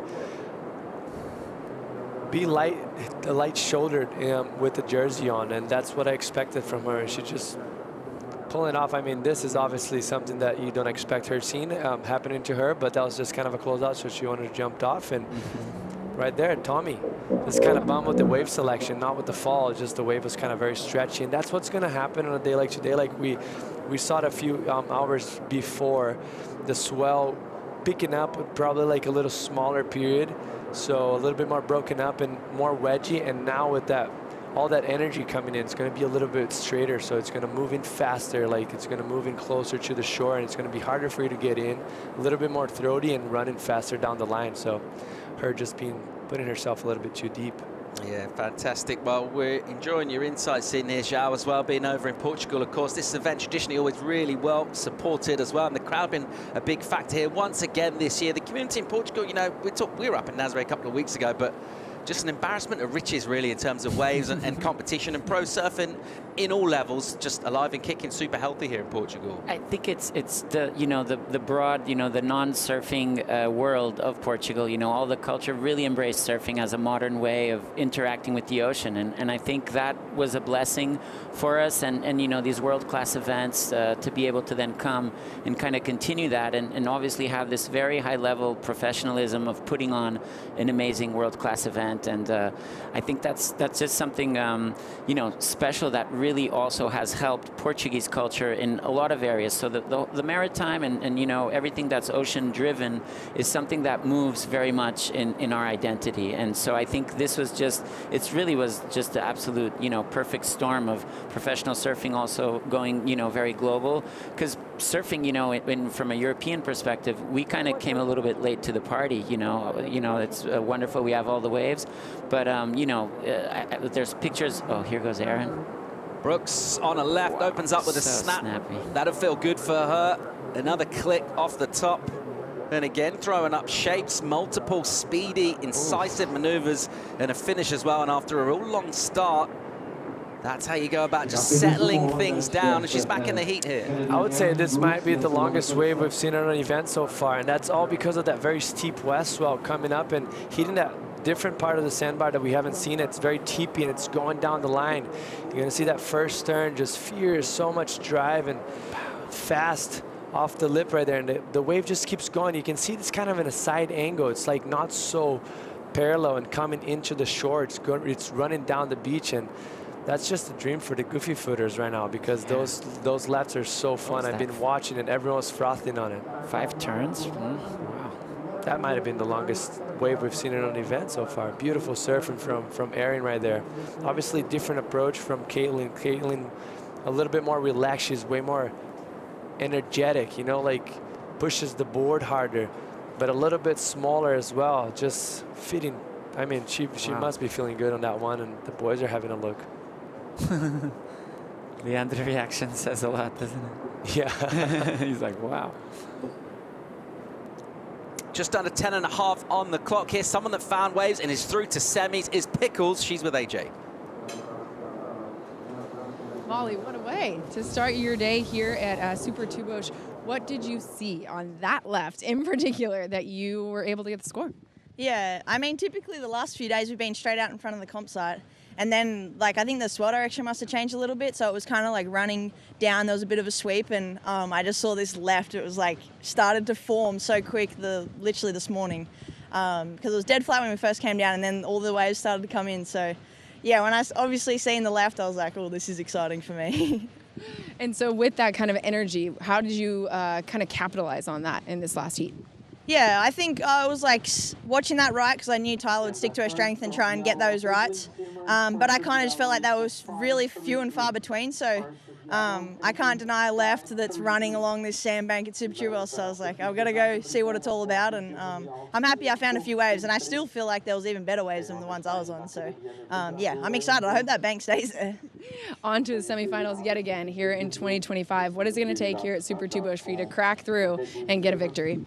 I know, it'd be nice to get victory, but yeah, I'm obviously stoked to make that heat. And Super Tubos, it's just you got to have your eyes up. You got to be watching what's unfolding. And yeah, I just feel like surfing. I feel good. I got good boards. Darren and I have worked hard on those, and I feel confident. So stick to that, and let's do this. Sounds good. See you then. Thank you. Thanks everyone tuning in too at home. I love you guys, and yeah, I really appreciate all the support. Awesome. Jess, you're so cool. I was just picking up on what you were mentioning about Caitlin being a free spirit, and there's a conference going on, the Blue Ocean Summit, and so we were mentioning this off before coming here live, and it's just this really cool thing about how sponsorship, you know. Oh, this is, I think Caitlin's back up on. Ooh. And so, but this fact that surfing's so free, right? And at the same time, you know, now that we're at this level, you know, that so many sponsors from around the world are looking at professional surfing as a way of also, you know, we're almost in the same conversation as football in Brazil, you know, so even, you know, the leader of WSL in Brazil and Latin America. And so the way that, you know, these conversations are going, and at the same time, what you just said about Caitlin's free spirit, that she's able with all this pressure, you know, to still go out there, you know, yes, maybe paddling for a closeout wasn't the best kind of decision, but keeping that free spirit. And I think, you know, you that competed, is that like something that you also feel is kind of like a challenge? And I guess, what's the inspiration? Oh, here we go, sorry. Backhand attack from Erin Brooks. Spicy, putting it up steep and hard. and belting it a couple of times. So the number dropped for her for the long left multiple hit, 6. So she went above Katie's wave, and then straight away after that error in terms of not riding out of her turn from Simmers, Erin does this. I mean, look at that double up on the end right there. And that's all that energy moving in with the new swell, filling up. You can see that the thing was growing down the line and getting very shallow in the end. Starts it off with a nice setup snap here, and it gets very critical. She does very well to go early. We've been talking about try to make that turn look big. You don't want to hit the lip so many times because the lip here is so powerful and so sticky. So smart of her to get up that board up in vertical before. So good work. She's going to apply a lot of pressure now in Caitlin Simmers. But back to what you're mentioning, I don't think it's something you can teach. Right. Like, it's something that you're born with. It really is a gift. Like, if you look back, there's guys like Rob Machado, Joe Parkinson, obviously her, Stephanie Gilmore. I mean, you can name a few, but that's only a few that come out with that. I'm not saying there's a right or a wrong way, but it really translates to the surfing. Dane Reynolds maybe as well is one of them, but maybe to a lower level. Never got a world title, obviously. But yeah, it's fascinating. It's fascinating. It feels light. It feels like she's just free surfing, even though if you ask her, she's stressing right there, but she doesn't translate, you know, to that. She knows it means a lot to her, but it seems like it doesn't almost, you know? It's just so light and fun to watch. And that's so good for the sport as a whole, right? That's so good for, you know, our art form, even this discussion between is it an art form or a sport, right? And I think, you know, it's just such an interesting debate, and you know, in the conservation world, and that was a little bit this discussion, is to keep kind of innovating. And I think, you know, the pressure we put or we demand, you know, of the athletes to keep innovating, but everything has to keep innovating, right? The contest site, you know, here, one of the initiatives was to have less impact on the dunes. I always remember back, you know, years ago, it was already part of the conversation. We can't, you know, for a surf contest, we can't be destroying the sand dunes, you know, or the plastic on site. And yeah, it's just so cool that we're continually evolving, and that Portugal's part of that conversation. Significant number for Erin Brix, the 6.67. Her total's healthy, and from just, well, 2 proper waves really from her, and that is a solid number. And after the fast start for Kate Simmers, that cool approach, well, at the moment, we're as yet to see her second wave really in terms of a proper one. Did go incomplete on that one turn. As we see, getting ready for the next heat against Bella Kenworthy, Gabby Bryan with Richard Marsh. She has been in unbelievable form this season as well. Just she'll be absolutely relishing some of these conditions as well. The power, that steep wall that she loves to tear into, Jesse. I was going to say, today is the type of Gabby Bryan's day. Like, I've been surfing with her quite a lot, like during this off season back at home, and we had a few sessions of days that were a little bit bigger, but quite similar, picking up swell with not sand bottoms, but rift bottoms, and kind of double ups. Very A-framey with like that closeout, like that thick closeout, and she was definitely pushing much more water than I was. So it was very fun to watch. Third quarter, it's been a bit of a chess match so far as we recap it, and we haven't had loads of set waves, but we've seen some quality surfing coming through from Erin Brooks. And after a really patient start from her, Jesse, she had to watch Katie do this. She didn't seem too rattled. She stayed cool. And man, to tell you the truth, she should take that as a positive ask for her, because she got a 5.33 with surfing probably about 40% of what she's capable of. Her first turn was nice and critical, but it wasn't anything special. And it's a world champion score. Yeah, it is. Yeah, like you can build like out of nothing, like good mediocre waves turns into good scores. And here, Erin obviously putting in the work, and this is just money. Beautiful wave selection for her right there. Steep section to finish it off with a massive backhand turn. Almost gets an airdrop, and you see how much energy it's actually going on top of her after that wave. Just that double up showing how much energy of the new incoming building swell is pushing towards the banks here. She's coming into her own, Erin, isn't she? Like this, I think she felt she needed this event, like a strong result. I mean, if she's able to pull this off, it's so huge for her. It's massive for her, for sure. Wow. And that was the priority. She did, because she took that right, and I guess that close. Oh, here goes Kate. Simmers looking to get involved here, uses prio, glassy face, off the bottom, absolute cracker under the lips snap from her. Nicely done. And a one turn. We've already been talking about how much they can pay off, but what a turn it was. We'll have another look at that for sure and appreciate it from different angles. Jesse, what we seeing here? I mean, this is better for us to identify what was done right there, but that's definitely the most critical part of the wave you could ever get. You can see she's going to bottom turn and get very tight up and vertical, and that wave's scope and bowling towards her. She air drops off of it. Halfway through the turn, you're going to see she's going to bottom turn, put that weight on the heels, start to apply pressure on the back foot, and right here is where she stomps on the back foot because that wave bottomed out so much that she has to put pressure in order to get that nose up and flat and not nosedive and come unbuckled.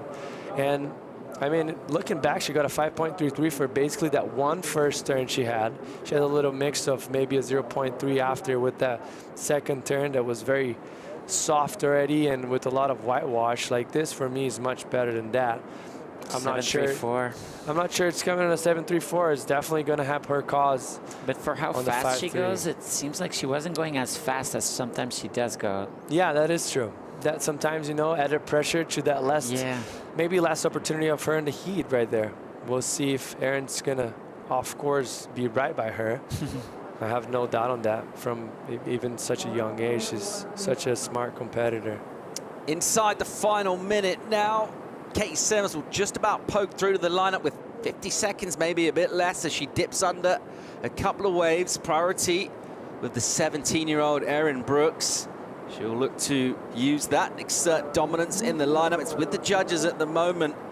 That last score to come through for the left, it's one turn, and it's that perennial question that you compare multiple maneuvers that maybe didn't have the quality, but there were lots of them, versus one that was much more crisp, but it was just the one turn. I think I would compare to Erin's 6.67, right? Because those waves are a little bit more similar, bigger in size, more critical turns instead of a combination of a variety of turns. But judges kind of identifying that both ways could kind of be a score. You know, we started with Caitlin 5.33 and completely opposite from Erin.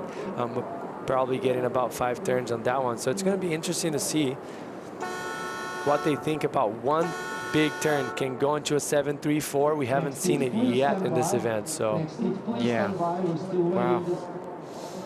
But great job by Erin. That was exciting to see her kind of get her footing again. You know, the Canadian flag at this whole global crazy. However this goes, I think it's fair to say this is a matchup we're going to enjoy watching going down over the coming years and possibly beyond that as well. These two absolutely outstanding talents, and it's great to see them go at it here in waves that are increasing in quality pretty much by the set. A little bit of a slower one in terms of how many waves came through, but when they did, we saw decent surfing. Number is in for Simmers, 7.07. It comes in a little under the requirement, and just a couple of relatively uncharacteristic errors from her in that heat. And just the way the priority fell in terms of what was coming through means that Erin Brooks heads to our second semi-final. Well done to her. She still doesn't know, right?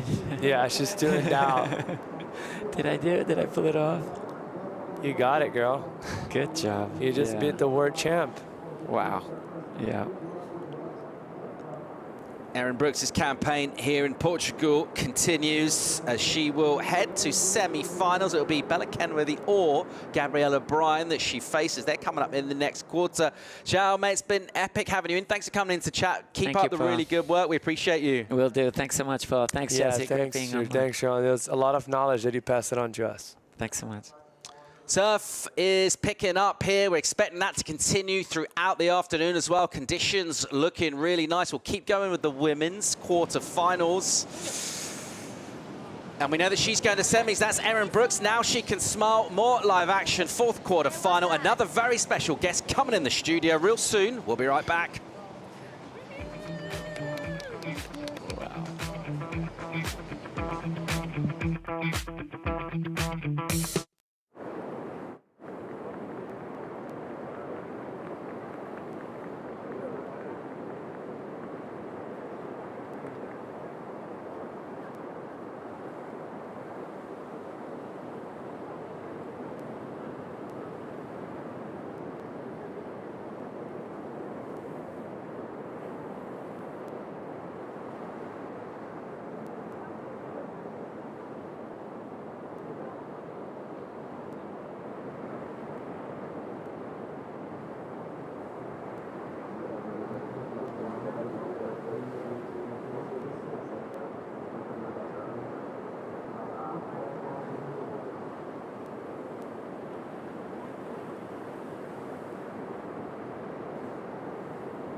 We just dropped the iPhone. It's just an excuse to dive in Berlanga.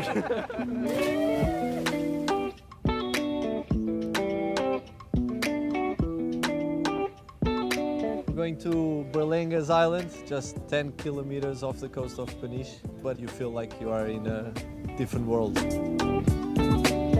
Tem alma da Berlenga aqui, ó. Este senhor que era o meu avô, foi o primeiro barco que eu vi para as Berlengas em 1958. E o que é que as pessoas dizem, tipo aquelas que vêm aqui a primeira vez, qual é que é a reação? É pá, ficam encantadas para já, quando vêm aqui, vem esta janela virada para ali, parece quadro. When I come here and I make some shots of Berlengas, I realize even more how beautiful this is and how unique it is. You don't hear anything, you're just completely disconnected. That's why I love to come here with friends.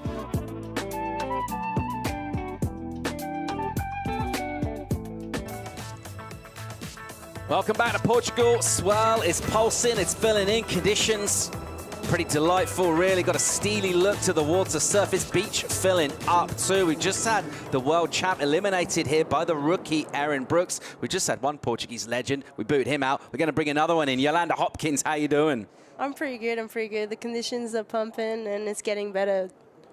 You didn't want to be here because you wanted to be surfing in the quarters. Unfortunately, you lost out. But how's the experience been for you anyway, again here in the CT as a wild card? I mean, it's pretty incredible just to be invited to such a big contest. The waves are incredible. Unfortunately, yesterday was a bit smaller and I didn't kind of get my way with the waves. And I wish I was surfing these kind of waves. You know, I like those one big turns. I just wish I could be out there, but it's pretty nice to be out here commentating for the girls. Nice. Well, let's hope we get a good-looking heat here. How about this matchup? I mean, a lot of power in the form of Gabby Bryan as well, and the rookie on tour, Bella. She's been amazing so far. I mean, yeah, she's been on fire, both of them, to be honest. Yeah, it's going to be very, very interesting seeing these two going at it. Let's see what they do. Half an hour on the clock for them. And just from what we've seen with this swell filling in the longer period, longer lulls as well. Priority really significant in that last heat, just in terms of who had it when the better waves came. Jesse, here's a right for Gabby. Yeah, let's see what happened here. Nice first snap. The wave starts to dissipate. Very A-framey one, so has the energy all in one spot, and then it goes away. So starting off with the beautiful vertical snap, a little bit more lateral. Maybe could have, oh, we'll see her up and riding now. Oof. Gets one to the head. This is going to start to happen a lot, like we've been talking about, and that was kind of a similar situation to Aaron's wave, but Aaron was able to get there up and early and get off before that junction and how the waves close on top of you, and Gabby Bryan maybe taking a little bit longer in the bottom turn, trying to be more critical off the lip. And as you're going to see here, she's eyeing it down that closeout section. Doesn't really have much time.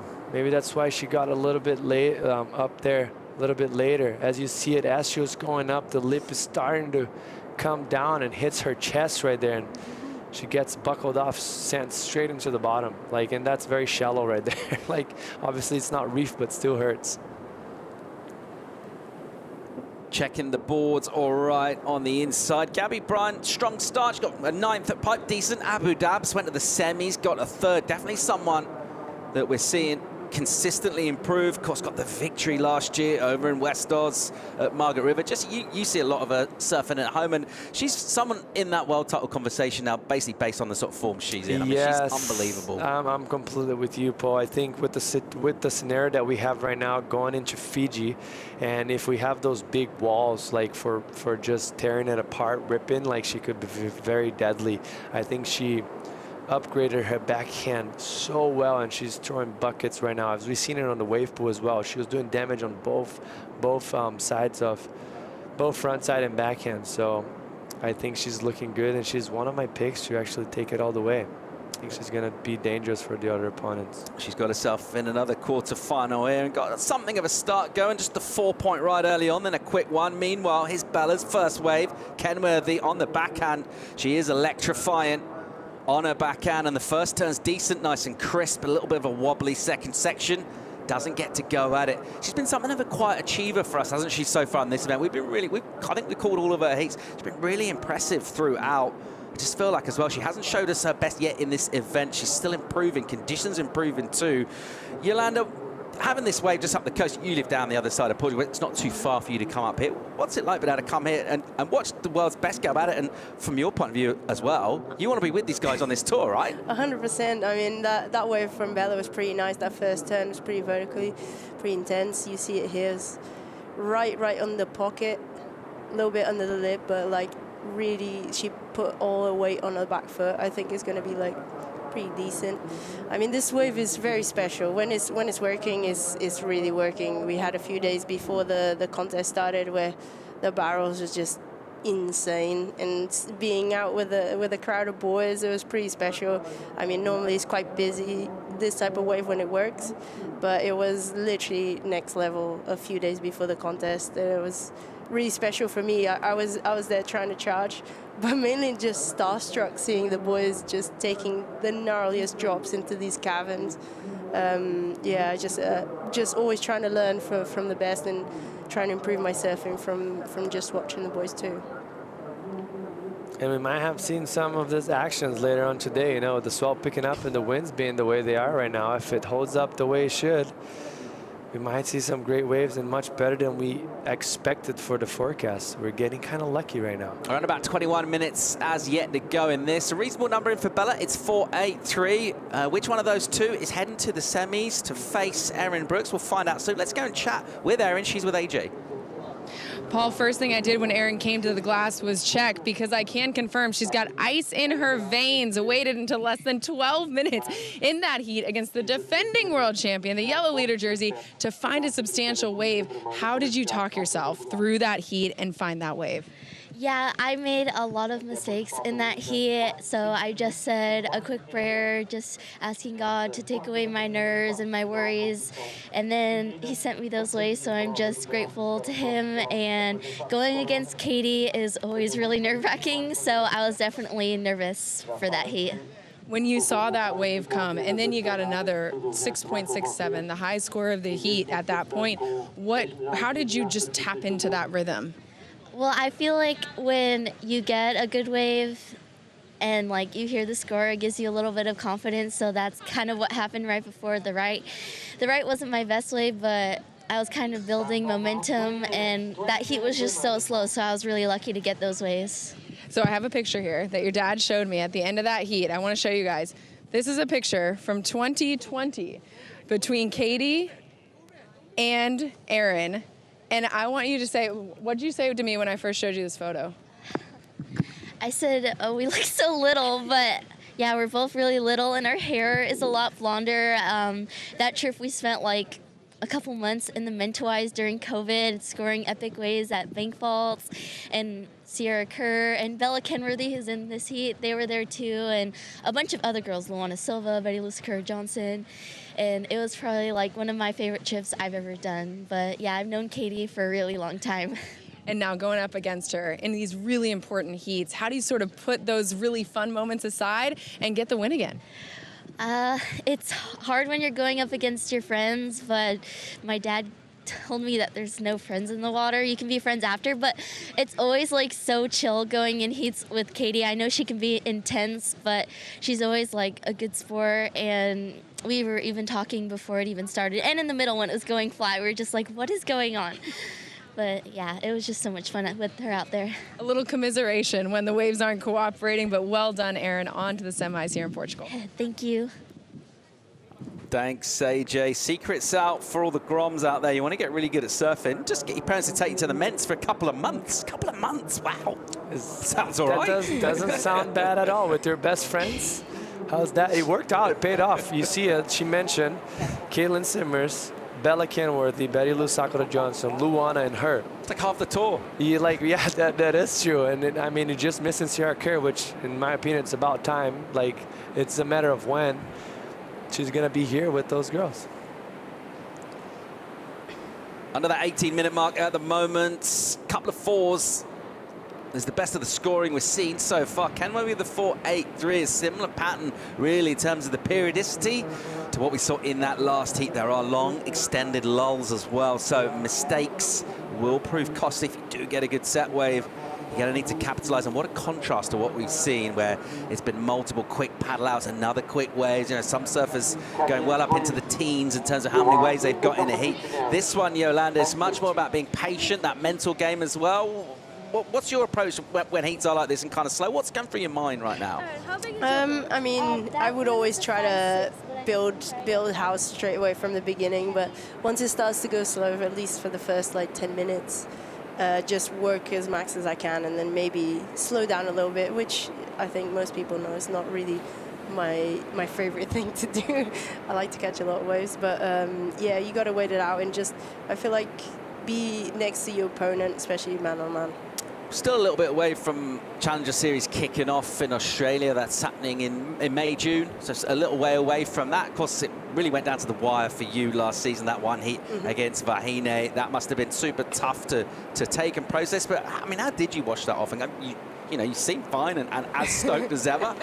Was that obviously it was a tough one to take? Yeah, obviously it was really so close. I kind of went to Saquarema without any pressure, because I was like, last case scenario was me qualifying, so I just kept being in the moment and trying to show my surf, and the contest was going well. And even when it went down to the wire with Vahine, yeah, I wasn't really feeling the pressure that much. I knew that was the heat, the most important heat, but the conditions changed a lot and the tide changed, and I just didn't adapt. She ended up catching the only good wave that came that heat, and just happened. I was okay because I was happy with what I did, and it just kind of built a bit more fire in me at the end of the year to start training even harder. Were you maybe hoping to match up against Vahine in this event? I mean, it didn't happen this time, but I mean, I'm sure there will be another time. Oh, 100%. Like, even if she ends up doing well and not going back to the challenges next year, I'll do my best to be here full time. I already said 98 is going to be back and is going to be back to stay. Love it. 15.5, just a little under that to go in this one. It is still Gabby Bryan with just really marginally, just because she's got a second wave, but doesn't have a second score of any real note at the moment. It's been another one that's just sort of a little quiet in terms of action and in terms of finding a wave, essentially that peels as this swell picks up. There's a lot of really straight ones in the infrared sauna. There's Jack getting ready. Warm-up. Yeah. Little steady warm-up. Don't even need to move. Yeah, it's perfect. It works so well. It's been so cold mostly this morning with the south winds coming, kind of gloomy day. It seems like the girls actually moved a bit south, but the peeling one's a little bit more north, and it seems like they're relocating back to where they started in the beginning of the heat. That is true. We do have Bella almost moving towards in front of us, which is where they've been kind of sitting lately. I mean, sorry, not lately, but the last few days. And no one has moved over past that water exit that we have right in front of us. But Gabby Bryan kind of staying on the trustworthy bank that everyone's been surfing so far since we started the event this morning. Yeah, it seems like when the big sets are coming, a little bit more north is the only section you can actually even get one turn in, because the rest seems like it's pretty straight. Yeah, with the swell building, that's the problem. Like, it almost likes, this wave really likes the swell kind of decreasing because it gets a little bit more A-framey, a little bit peakier. We have kind of a straight bank beach break vibe here. It does get a little bit more, it breaks it up a little bit more, the flatness of the bank right here where Super Tubo sits, but it's still like if the swell has a long period filling in, it moves in too close to the shore and it gets tricky for you to find the corners.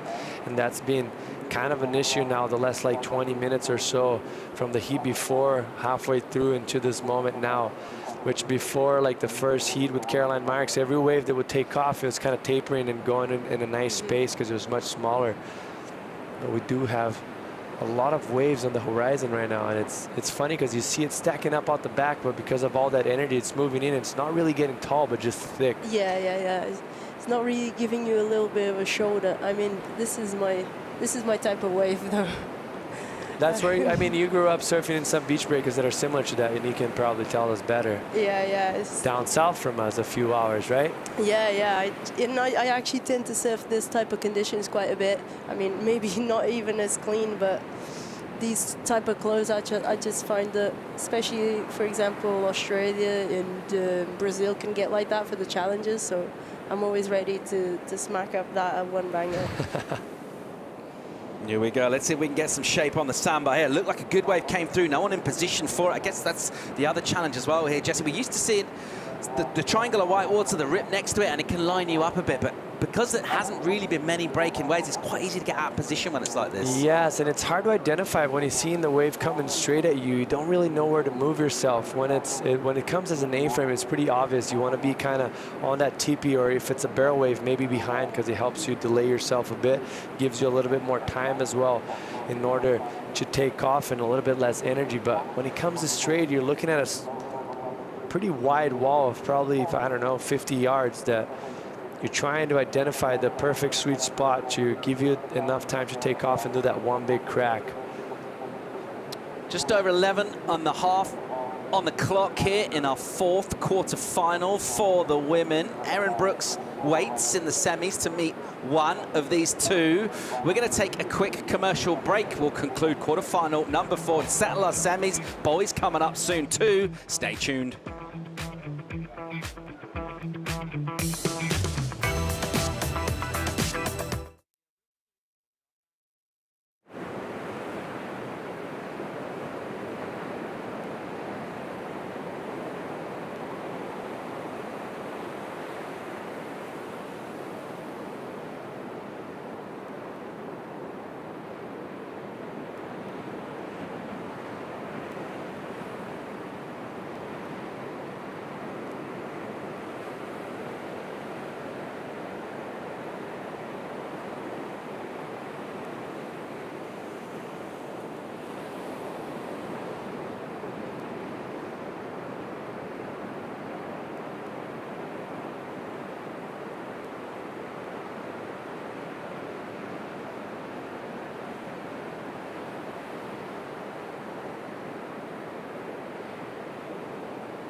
The MEO Rip Curl Pro Portugal, presented by Cero, is brought to you by Visit Portugal, Europe's best surfing destination, by EDP, official energy company of the MEO Rip Curl Pro Portugal, presented by Cero, by IC Polarized, anchored in style, under $50, and by Millennium Bank, official bank of the WSL in Portugal.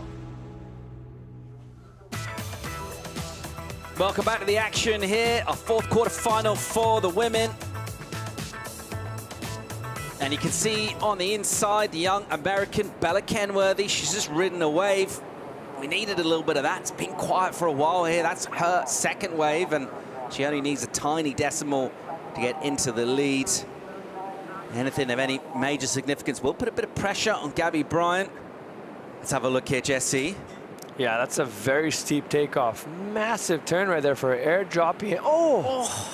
I mean, this is very hard to digest. Like, is that a complete or not? Like, this is a beautiful bottom turn. Extending those arms to get as much as amplitude as possible.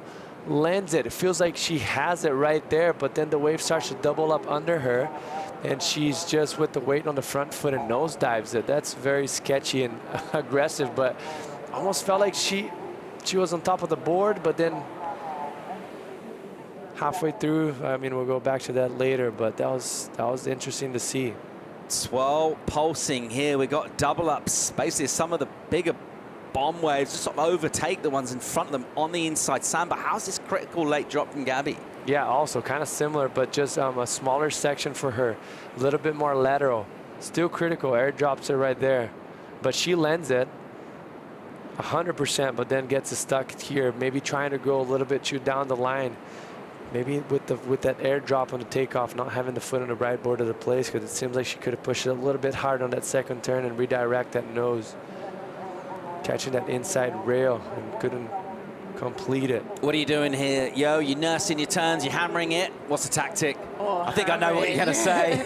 Hammer it 100%. I mean, I'm just frothing. It's like what most people see at closeout. All I can see is just big, epic turns. I mean, you were there the last time we had kind of like even worse conditions than this in Caparica last year, and that contest for me was epic. I loved it. It was like pretty much just closeouts, but the ocean was so powerful. Just going for it with that one big smash, it was, yeah, sometimes it ends up being my favorite type of wave. I mean, who doesn't like perfect waves, but I don't know, something is really sweet about that one big turn. All right, let's see where these numbers go. It's a 283 for Gabby. 283 for her. And they caught up with Bella as well. So to your point about whether it's deemed complete, it wasn't. 1, 2, 3 for her. It's a hard one to decipher because it doesn't happen so often. You could see that she had control as she was landing the turn, but all of a sudden, you needed that one more feet of her to move forward in order to really put a mark on it. And then all of a sudden, when that was about to happen, that wave just doubled up under her, and she nose dove and lost control again and ended up falling. So looks like Gabby up and riding. Here we go. Here's Bryan, a smaller, more of a corner, and there's an open face turn. She'll gouge one on a soft shoulder, snap out some spray, a little click to finish on the whitewater as well. And I think in terms of that smart surfing and tactics, I think a wise call not to go out there and maybe wait an eternity for something that doesn't quite come, being practical. She saw that shoulder, she used it. Yeah, that's a nice, beautiful carve from her. And then right here, the wave gets kind of small and flat. She's just trying to milk it as much as she can out of it. It's a very slow scoring heat and a very slow backup score. So she's probably going to apply a little bit more pressure in Bella Kenworthy. I don't see that score going too high. A smaller wave in size lacked energy. And with the swell building up, the judges want to see the critical part of the wave. But smart for her.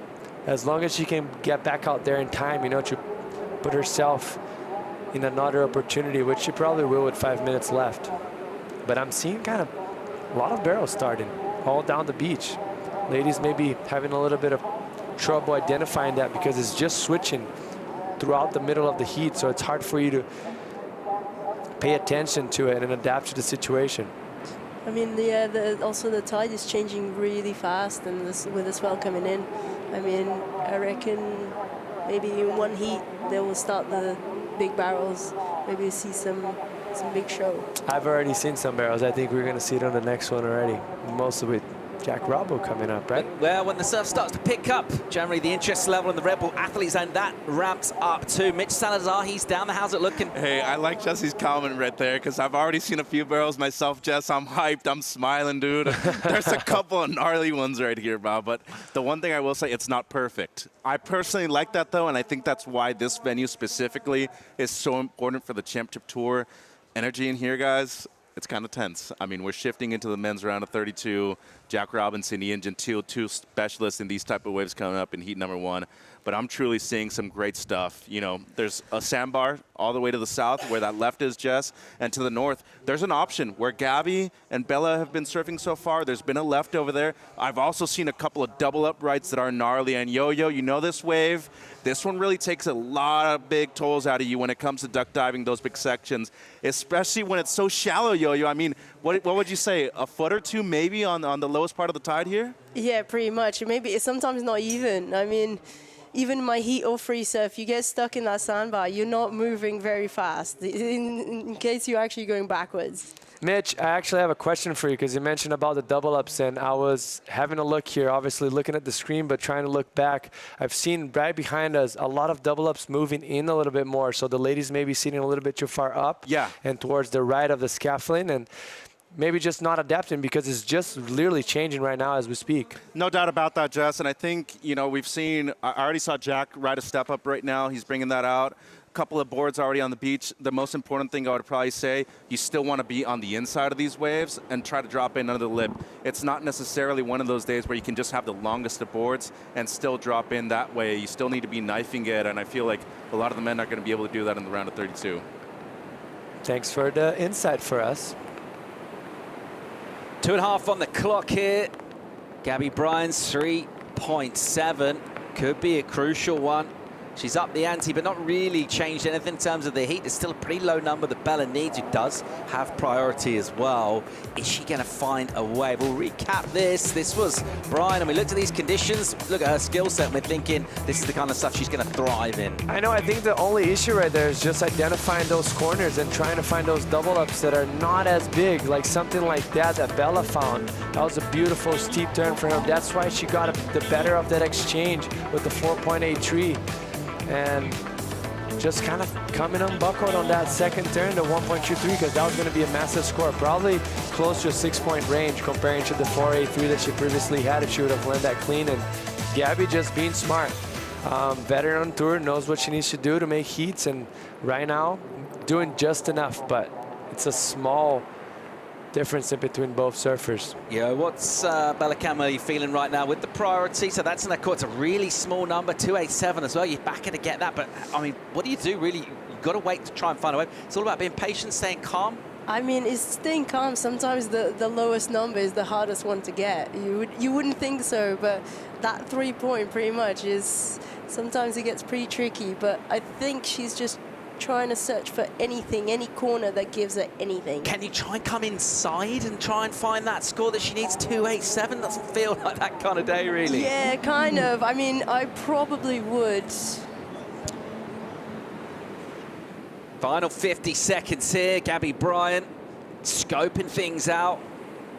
At the moment in the lead here, it's not a big one, and you can see the tension. I looked back right there and he looked tense, and I was actually like, looked back to see the ocean, and I just saw Reynolds kind of shaking his hand and making her move away a little bit and try to identify like those, just right away. If he was like doing that signal to just get anything, you only need a 2.87. So sense of urgency there for Reynolds because he knows the clock's it's going down. She seemed like she had an opportunity just now to trying to do one big turn, but she just wasn't really in the right position for it. Well, we count down here. Final 5 seconds in this heat. Gabby Bryan with a quick in and out. It won't change anything, but Bella Kenworthy will sit with priority, but without the score. That was Gabby's camp, they're stoked. And out of a tough heat, not a classic in terms of scores, but plenty of drama. Dog's having a little giggle, probably more out of relief than anything else. Hey, it's literally a relief. He squeezed something out of it that you don't think you expect. You're going to make a heat with a 7.7 total with the conditions that we have on offer right now. So 100%. He's frothing right now, Paul. Semi-finals, they're all set. It will be Gabby Bryan who'll head to semis. She'll take on Erin Brooks. Bella Kenworthy, she's been quality throughout this event. We'll look forward to seeing her come up in El Salvador. Yolanda Hopkins, don't you dare go changing. I won't. We love what you do. Good luck on the challenges, mate. Cheers, I'll be back. No worries. Epic. So that's wrapped it up for quarters for the women. Time to head for round of 32 for the men. Jack Robinson hitting the water, taking on Ian Gentile. We'll be right back.